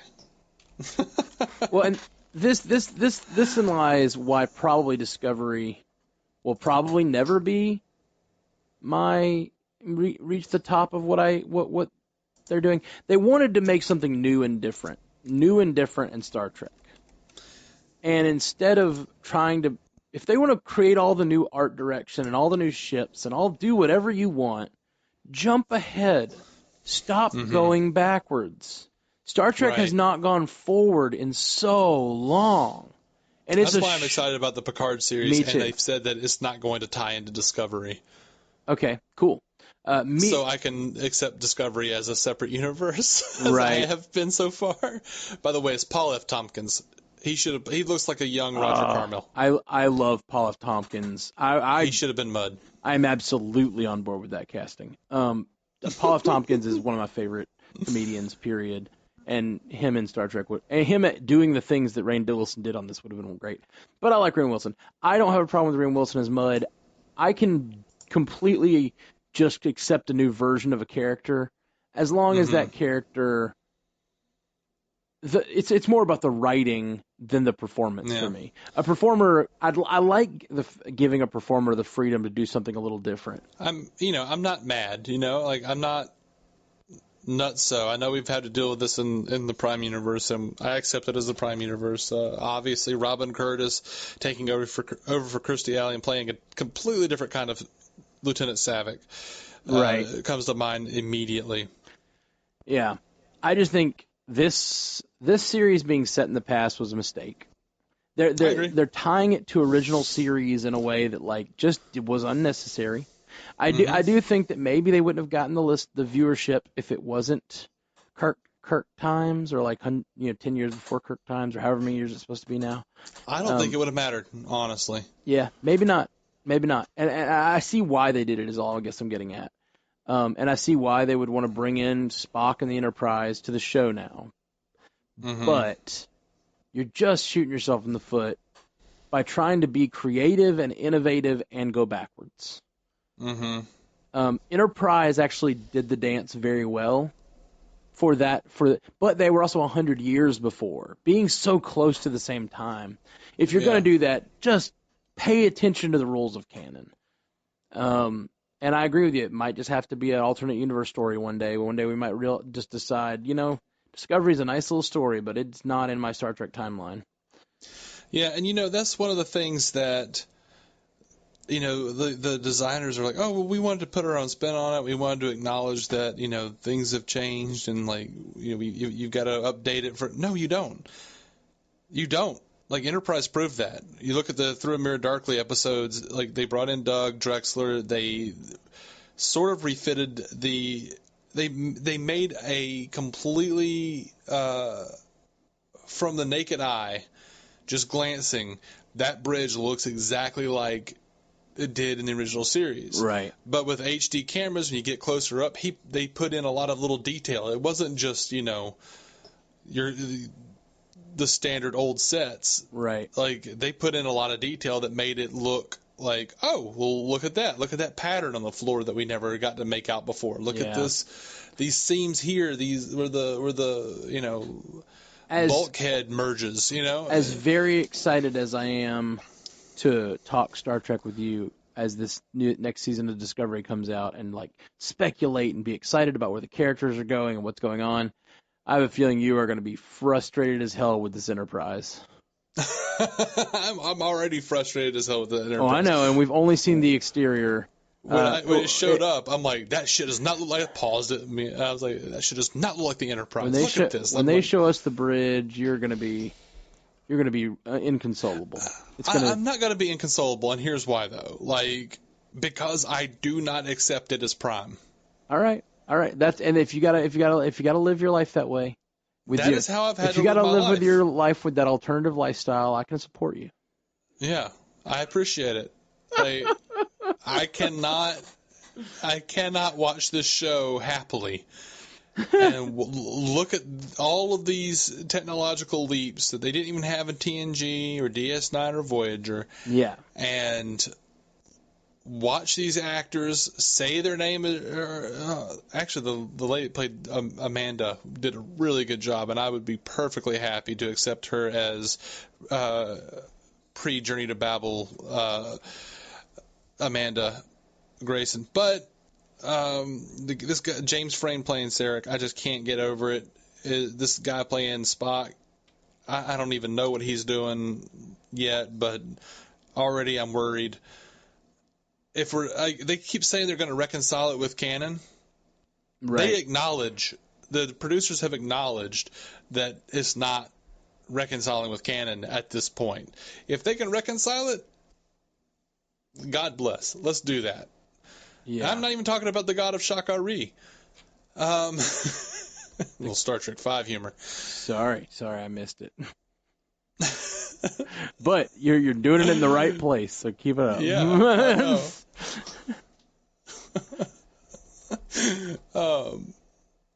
If I'd said that on DC on screen, Jason would have been like, Jesus Christ. I'm like, no, not that one. Shakari.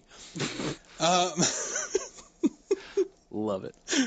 All right, well, let's get to our last and final nail in the coffin of this podcast. So Voyager is both of our least favorite live action Star Trek. Yeah. It's so funny we have the same list. I know that it's not that crazy that me and you who have talked about Star Trek our entire lives would have similar lists, but I still think it's funny that it's exactly the same. Because I didn't know what my list was until I sat down to do this today. And so it's funny that we came up with the same one. I just came up with one. Like, I just wrote them down as honestly as I can. I pretty much knew what they were going to be, but I didn't think about it until like right before we did it. It's not like we've done this on it's really funny to me. I know it's not funny to the audience, but it's funny to me. What might be funny to the audience is, like, you asked me and I was like, oh yeah, no, I left one off, and I left Voyager off. I just forgot that it was even a series. I was like, all right, I got the 6 series down. You got the 6 series down? He's like, 6? Oh, there's a slight oversight on my list. All right, so Voyager is not a good show. I really enjoy some of the characters. It's still Star Trek. I can still sit and watch it in the background for whatever. But I think it's a bad show. There's no character growth at all. It's similar in all the ways of the worst Star Trek to me. Yeah. They took all of the wrong lessons from The Next Generation, I feel like. Yeah. I agree. But even pushed home the no conflict, which is weird and a missed opportunity, honestly. Oh, for like a lot sure. of people say, I hear a lot of people say like, well, Voyager failed because they were like, Star Trek is supposed to be like leaving home. They were trying to get back home. That is not a valid argument. I'm Not sorry. at all. That's ridiculous. Voyager had problems because, one, they couldn't decide what they wanted to be, whether they wanted to be a standalone show or they wanted to be a serialized show. And when they wanted to be a serialized show, it was just all Borg all the time. They really didn't focus on anyone but Janeway or Seven of Nine most of the time, or the Doctor. Right.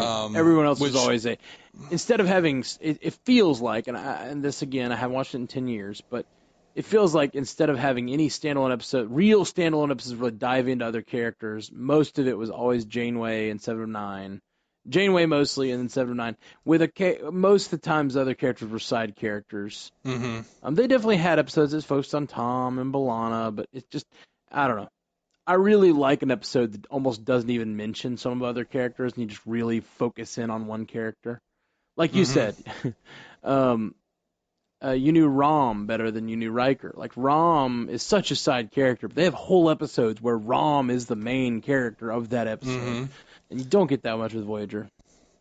And, a big problem I have with Voyager is they always hit the reset button. Like, Yes. whenever anything happens of consequence, by the end of that episode, there will be some sort of technological bullshit that makes it all not happen, or it was all like a holodeck adventure, or it was all, an alternate history of Voyager as told by a version of the holographic Doctor who didn't get home, or a copy of his program, or whatever the hell. It's always something stupid like that. Yep. It's just like, oh my gosh, dude. I agree. I completely agree. All kinds of temporal anomalies and reset buttons galore. Year of Hell was like the best episode of Voyager ever, but It was, they and then they ended reset on a it. whimper. Oh, it's awful. I can encapsulate my thoughts of Voyager pretty simply. It has some of the most potential of any Star Trek series. It starts with two crews, one full of terrorist revolutionaries, and one full of Starfleet officers that are chasing them. And then they have to join forces on a crew and spend what looks like 80 years to get back to their home. Mm-hmm. You have so much room. It could have been like a DS9 where you're stuck with the same group of people and you're traveling a long distance, and the two groups could have been butting heads the whole time and having interesting interactions where they have differences of opinion, and there could have been all kinds of Maquis uprisings. And after episode 1, I barely hear the Maquis anymore, and the ship stays exactly the same. They change technology. They get new technology in the ship throughout. It never looks different. You never have like panels falling apart. Where are they getting all this refit? Yeah, they did it on DS9. They would have like Chief O'Brien like trying to fit Federation technology into Cardassian technology on the station all the time. Yes, exactly. They did amazing things with DS9, and there was episodes where there'd be a battle. You come back to DS9, and they literally just had like pieces of the set falling down, and like pipes and like work stuff. Even on the first episode, he gets there, they just went through a thing, and he's like having to step over debris, and they did that throughout the series. They did things like that all the time, and it just the Voyager, the ship stays the same, the crew stays the same, no one grows. Then you look at TNG, and like there's so often at the beginning or the end of an episode. During the captain's log, Picard mentions, we're leaving starbase so-and-so after having repairs from a battle with the blah, blah, blah. Or they're like, we are en route to this starbase to get repairs from this battle we just had that you just watched. And like, that Voyager has battles all the time. Yep. But they never get repairs. Yeah, and they do a little canon with that, where they made the ship a different kind. It was an experimental ship with like I forget what they even say. It's like neural something interfaces and some sort of ability for it to grow the organic compounds or something like that that are able to it was like biogel. biogel. It's able to heal itself or something. So that Yeah. was their little bit of nod to like, hey, yeah, we got to give this ship something interesting to allow it to fix itself or something. And this is going to be my Kirk makes out with every girl, but I feel like every other week it was either a holodeck problem or the biogel had a virus. I don't think that's true. It feels like those, like the holodeck episodes were definitely like a problem. Ever since the big goodbye on TNG, it was just like every time they go on a holodeck, that holodeck is going to malfunction and they're going to get stuck. Right. Well, they're just on Voyager. It seems like they were just really scared to like actually delve into the characters and make them work. And so I just don't know, man. I just don't know. I don't think that. I just really don't like the show. That's really the bottom line. I think I really enjoyed some of the performances at times. Yeah. As I mentioned earlier, as a kid, I loved Tom and Harry and B'Elanna, and I really like the Doctor. But I just can't get behind. I guess the Doctor grew, but not really. Mm-hmm. He just was on longer. Like he developed a life, and it was more like he had a situation that he had to put up with for a long time instead of like changing a lot. I don't know. There's so little change on that show. It frustrates me a lot. Are you aware that Tom Paris was not that Robert Duncan McNeil was not supposed to play Tom Paris on Voyager? I'm not aware. He was a character named Nicholas Locarno on The Next Generation. Yeah, I remember him being on Next Generation. And he basically caused this guy, a fellow cadet's death. Yeah. All right. And then they tried to cover up the accident. He was supposed to play that character on Voyager. Oh, that would have been really cool. And then, if I remember correctly, they didn't want to pay the guy who created Locarno. I hate that. That pisses me off. So, but Tom Paris they would have done the same shit with him. Right. Tom Paris is exactly the same character. He just has he even has what was it? The admiral the father was an admiral or something like that. Yeah. Oh man. That's so fun and clever, and watching back that episode, he's such an asshole, like a young entitled asshole, and that's kind of who he's supposed to be when Voyager starts, and he's like the asshole with sort of the heart of gold, I guess. Oh man, just really don't like that show. Let's not dwell on Voyager. I have a feeling we won't dwell on Voyager much on this show. I had a lot. There were a lot of things that I liked on Voyager. I loved that episode, Real Life, where the Doctor has his holographic family and then his kid gets killed or whatever that was. I love the episode when they abandoned the super evolved lizard baby on the planet. Yeah, that was the worst thing ever. That was the worst episode. I'm just teasing. I just wanted to call it out for being shit again. Yeah. You remember though we used to be really excited about Voyager. Like that was our jam. For sure. We were very young. We were like 11 or 12. And we watched Scorpion Part 1, and then we lost the channel where we lived.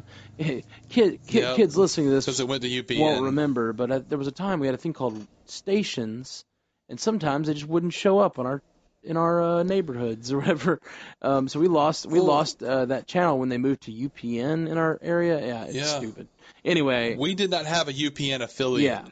And specifically, Paramount did not want to make Voyager accessible to affiliate stations because they wanted there to be a reason for people to watch UPN. Yeah. Unfortunately, more than half the country didn't have UPN. Exactly. And they wanted like a public outcry of people saying, hey, we want Star Trek back, but apparently it wasn't strong enough. And so we didn't get it for a really long time. And then when I finally went back to watch Scorpion Part 2, I was somewhat underwhelmed. It sucked. Yeah, it wasn't very good. Like I really felt like, and maybe Voyager was okay in the beginning, or maybe I was just a kid. I don't really remember. I rewatched Well, it. we both loved DS9 at the Yeah. time. So I rewatched it like about 10 years ago, and I just found the whole show to be such a labor to get through because I just don't have there's nothing driving me forward in the story to say, oh, I can't wait till this evolves or this dynamic develops. It just is the same the whole show. Yeah. The Yeah. best we get is like they're making like that transwarp ship, I guess, which I do enjoy that kind of stuff. I enjoy the like development of new technologies on the ship. I forget what they call it, something flyer. Oh, they had the Delta Flyer. That was just a different kind of shuttle, but which is weird because they had like a finite amount of shuttles, and like they gave us that number, and then over the course of the series, they lost or destroyed way more than they ever had Really? on the ship. Yes. Yeah, I really. And they did the same thing with crewmen, like crew members. They had. That's funny. Yeah, so anyway, they didn't pay attention. Voyager's bad. Ronald D. Moore went to work on Voyager. He was there for 2 days and quit. Yeah, I remember you telling me that story. It's crazy. Yep. So Yeah. yeah, it's just I hope that we've learned our lessons from the past. I don't like that. I feel like the UPN thing was repeated when they brought Discovery to CBS All Access. They just like shut out a huge portion of the population who's not going to spend money to watch a Star Trek series. And how are you roping in new people if your show isn't available? Well, they're going to do it in a couple of different ways, and I think it is like I was on board with you at the beginning. Well, what have they announced? I'm asking that rhetorically, but I'm also asking it if there's an answer. Internationally, they're putting it on Netflix. Right. What are they doing? What are they doing nationally? Nationally, they are letting the old guard die off, and that's like everything's moving to streaming. Network television. I mean, the networks are just going to become streaming services. Sure. Yeah, that's my question though. Is like yeah, they're letting the old guard die off, but like they should put old seasons of Discovery after a year, just like they do on the networks. They should put old seasons on Netflix or Hulu or wherever. It needs to go somewhere because you're not going to you're going to have the same number of people you started with, and they're going to dwindle over time, either by death or disinterest. But CBS isn't putting their shows. I don't think CBS is putting any of their shows on any other streaming service. I think they're building their own service. They're going to. I mean, there is Star Trek on Netflix as per another deal, but I think they are probably doing the smartest thing. They're developing a new DC show, Secret Six, and I'm pretty sure they haven't announced it yet, but I'm pretty sure it's going to be CBS All Access. All of these places are just like Disney's making their own streaming service. Warner Brothers is making their own. I think that's where it's going. That's where it's all going. I agree. I agree with you. I don't deny that at all. I don't think it's the same as UPN, where they're like not going. You can buy CBS All Access and watch the show. With UPN, there was no outlet that they didn't have a platform. Well, sure, but there's that distinction. But the distinction of making your audience smaller and making your content harder to access is still the problem. And I don't think so. I think they are moving into a niche market. Like the old people who don't know or don't care enough, they weren't going to like Discovery anyway. Well, this isn't that. No, that's not my point. Is there's no reason currently on CBS All Access. There are very few shows on CBS All Access that are specific to CBS All Access, and there are very few shows that bring in an audience member that might like Star Trek, and that's what I'm worried about. I'm not saying they're not creating their own thing and it can't be good. If they had other and this DC show, that sounds promising. That sounds like if you get a few DC fans in there, those could have some crossover. It's similar markets, and so maybe some people who love Harley Quinn will start to DC show. Maybe I'll pay for that. Then they see an episode of Star Trek. I like to hear that. Right. But what I'm worried about, at least in this first year, Star Trek is their flagship show, it seems like. and all of their other shows are sort of reality shows. They're not nerdy fiction shows. And I want them to put more of that on their streaming service. It's the only way they're going to attract new people. Like, what 10-year-olds like Star Trek? Like, I was 7 or 8, and my parents watched it because it was on like it was a show. They didn't watch it because they didn't. My parents were not the type of parents who were going to go and buy a subscription to CBS All Access because they're just watching what's on TV. And maybe it's the best of the 4. Back then there were 4 channels, and it's the best of those 4 channels, and that's just what they're watching. Like, we need some sort of avenue for new 10-year-olds to get exposed to the content. And I think that's going to have to be through their parents. Like, I think when you look at that's data, that's a dwindling proposition, though. Absolutely. That's my point. Star Trek needs to be being put in front of new eyes, and the Kelvin timeline is a misstep because you're not exposing them to Star Trek. You're exposing them to sort of a slanted version of Star Trek that you think is palatable.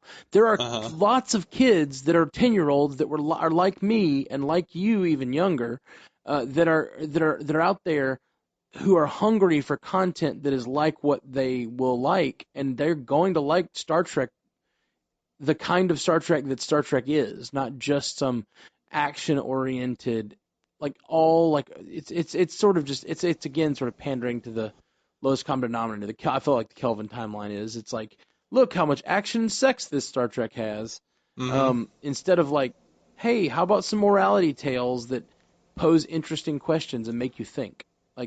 There are 10-year-olds who want that.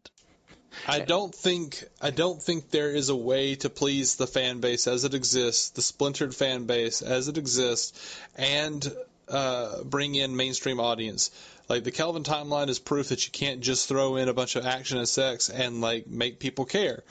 TNG was the most mainstream Star Trek ever really got. I don't think Star Trek is or should be Star Wars. I don't think there's a way to really make that. I don't think the cost of making it is going to make them want to put it out against other mainstream shows. It has a better shot on a streaming service and being served by word of mouth. Yeah, I think don't dispute that it could. CBS owns it. The fact that they're not putting it on the air is purely a money grab because they know they have enough Star Trek fans to pay them to watch it. And they're only caring about that. And they could at least run the last season on CBS on TV.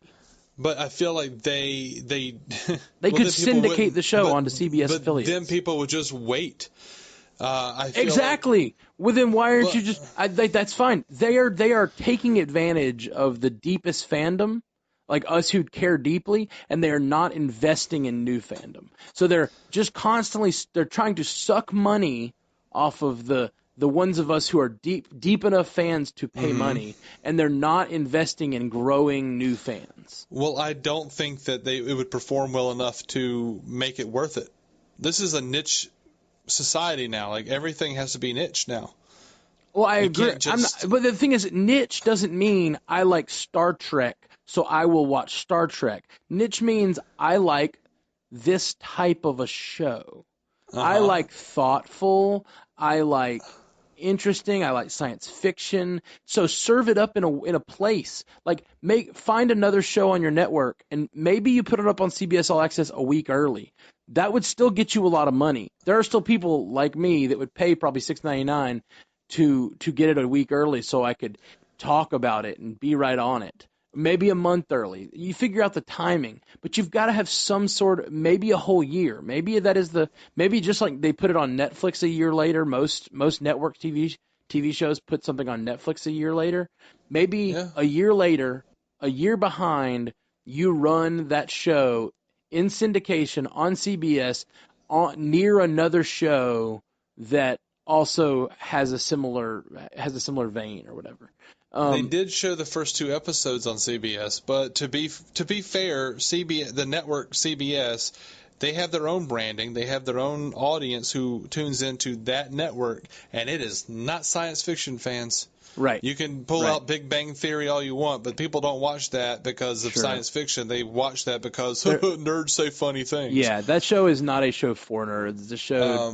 It's a show about nerds. It's more like nerd-sploitation than anything else.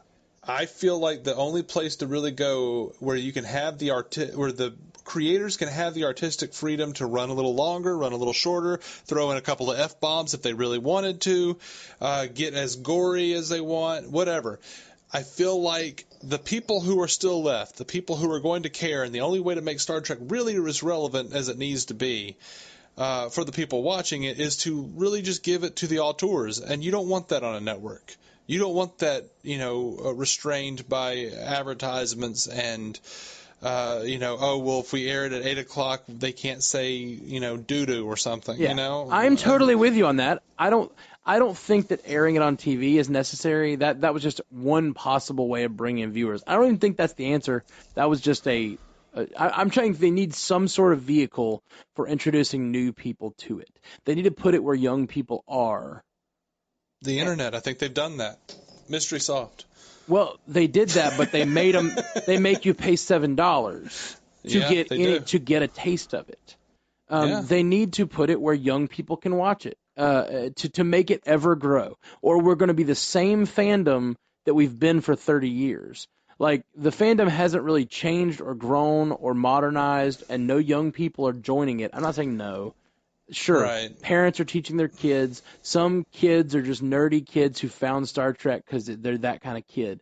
But like the kids today could use a little Star Trek. Like, kids today could use the story of Spock and Kirk and McCoy and the balance of logic and emotion in your life and they have that. It's on Netflix. You mean the old show? Like, all the old shows are on Netflix. Sure. And I just think they should. And young kids don't need to be watching Discovery, honestly.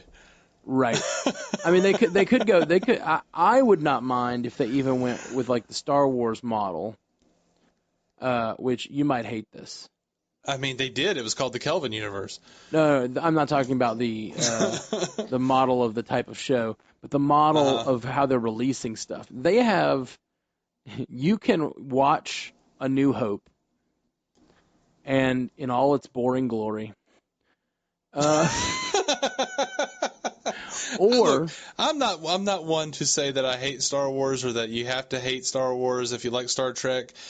You can like them both. I know. I don't care. I'm with you. I don't like Star Wars very much. Me neither. I feel the same way. And that was a jab at Star Wars. I'm just joking. I don't hate Star Wars by any means. I do think the first two movies are fairly boring. And so is a lot of Star Trek from similar periods. So, like, don't get me wrong. Don't get it twisted. I'm not a big hater of Star Wars. But I like how the Star Trek movies are boring, though. I know you do. And I do too in some ways. But my point is, the 10-year-old today that is, even if they're thoughtful, even if they're there may be a little bit, they're still grown up on the same type of media that all the other 10-year-olds have. It's quicker paced, and you can be thoughtful, and you can be wanting these type of morality tales that Star Trek provides, and not be still not want to watch a boring movie from 40 years ago, 50 years ago, whatever. Yeah. So what Star Wars has done is, if you want to know the story of A New Hope, they have it in comic book form, they have it in cartoon form, they have it in they have some sort of stories, and I think they're I want to say they're cartoons that are being narrated by C-3PO. So the fact that they're being narrated by C-3PO gives you like a silly character to connect with as a kid, but it also gives you a way into a way to make the canon, any canon mistakes make sense, because you're watching it through the lens of a character, not through. Yeah. So there's interesting, innovative things you could be doing with Star Trek to bring in new 10-year-olds. You could be making a show for 10-year-olds. You could make an Academy show that works well for that 10 to 18 demographic or whatever, like a good teenage show. that is still Star Trek-y enough that it doesn't abandon the concepts. They've talked about an Academy show for a long time, but if you make that show, you got to make it available to more people than the same exact audience we have today. And I am that audience. Agree. I'm happy to watch Discovery. I just know that to have a sustainable universe, it has to go. There has to be bringing in new people, and some of that is going to be us going, "Hey, this show's really good. You got to watch it." I think they've been burned too many times. They don't quite know what they're doing, so they're handing it over to Star Trek fans who are also auteurs and want freedom. They've got to put it on a streaming service where there are no ratings, where there's no standards and practices and all that. Right. So I think like that. They're doing I'm it down the with right that. way. I don't know how else they could do it because, honestly, 10-year-olds, they're over here watching, Jake Paul. They don't care about Star Trek. They want to see a prank on YouTube. Like, there's too much noise. Like, see, and I think that is a simplified view of those 10-year-olds because everything's a simplified view. Agreed. There's always been 10-year-olds who would rather watch a prank video. Sure. But there were also 10-year-olds like us who wanted to watch Star Trek, and I just don't think there's a Star Trek for them anymore. And that's all I'm saying. I'm not saying this Discovery is wrong. I'm not even saying what they're doing with CBS Access is all wrong. They just need a plan to bring new people into the fandom. And I'm not sure. I've thought about it a whole lot, and I don't know what that plan would be. I really don't. Like, I just don't know. Making content and making it available. That's it. Making content that's appropriate and making it available.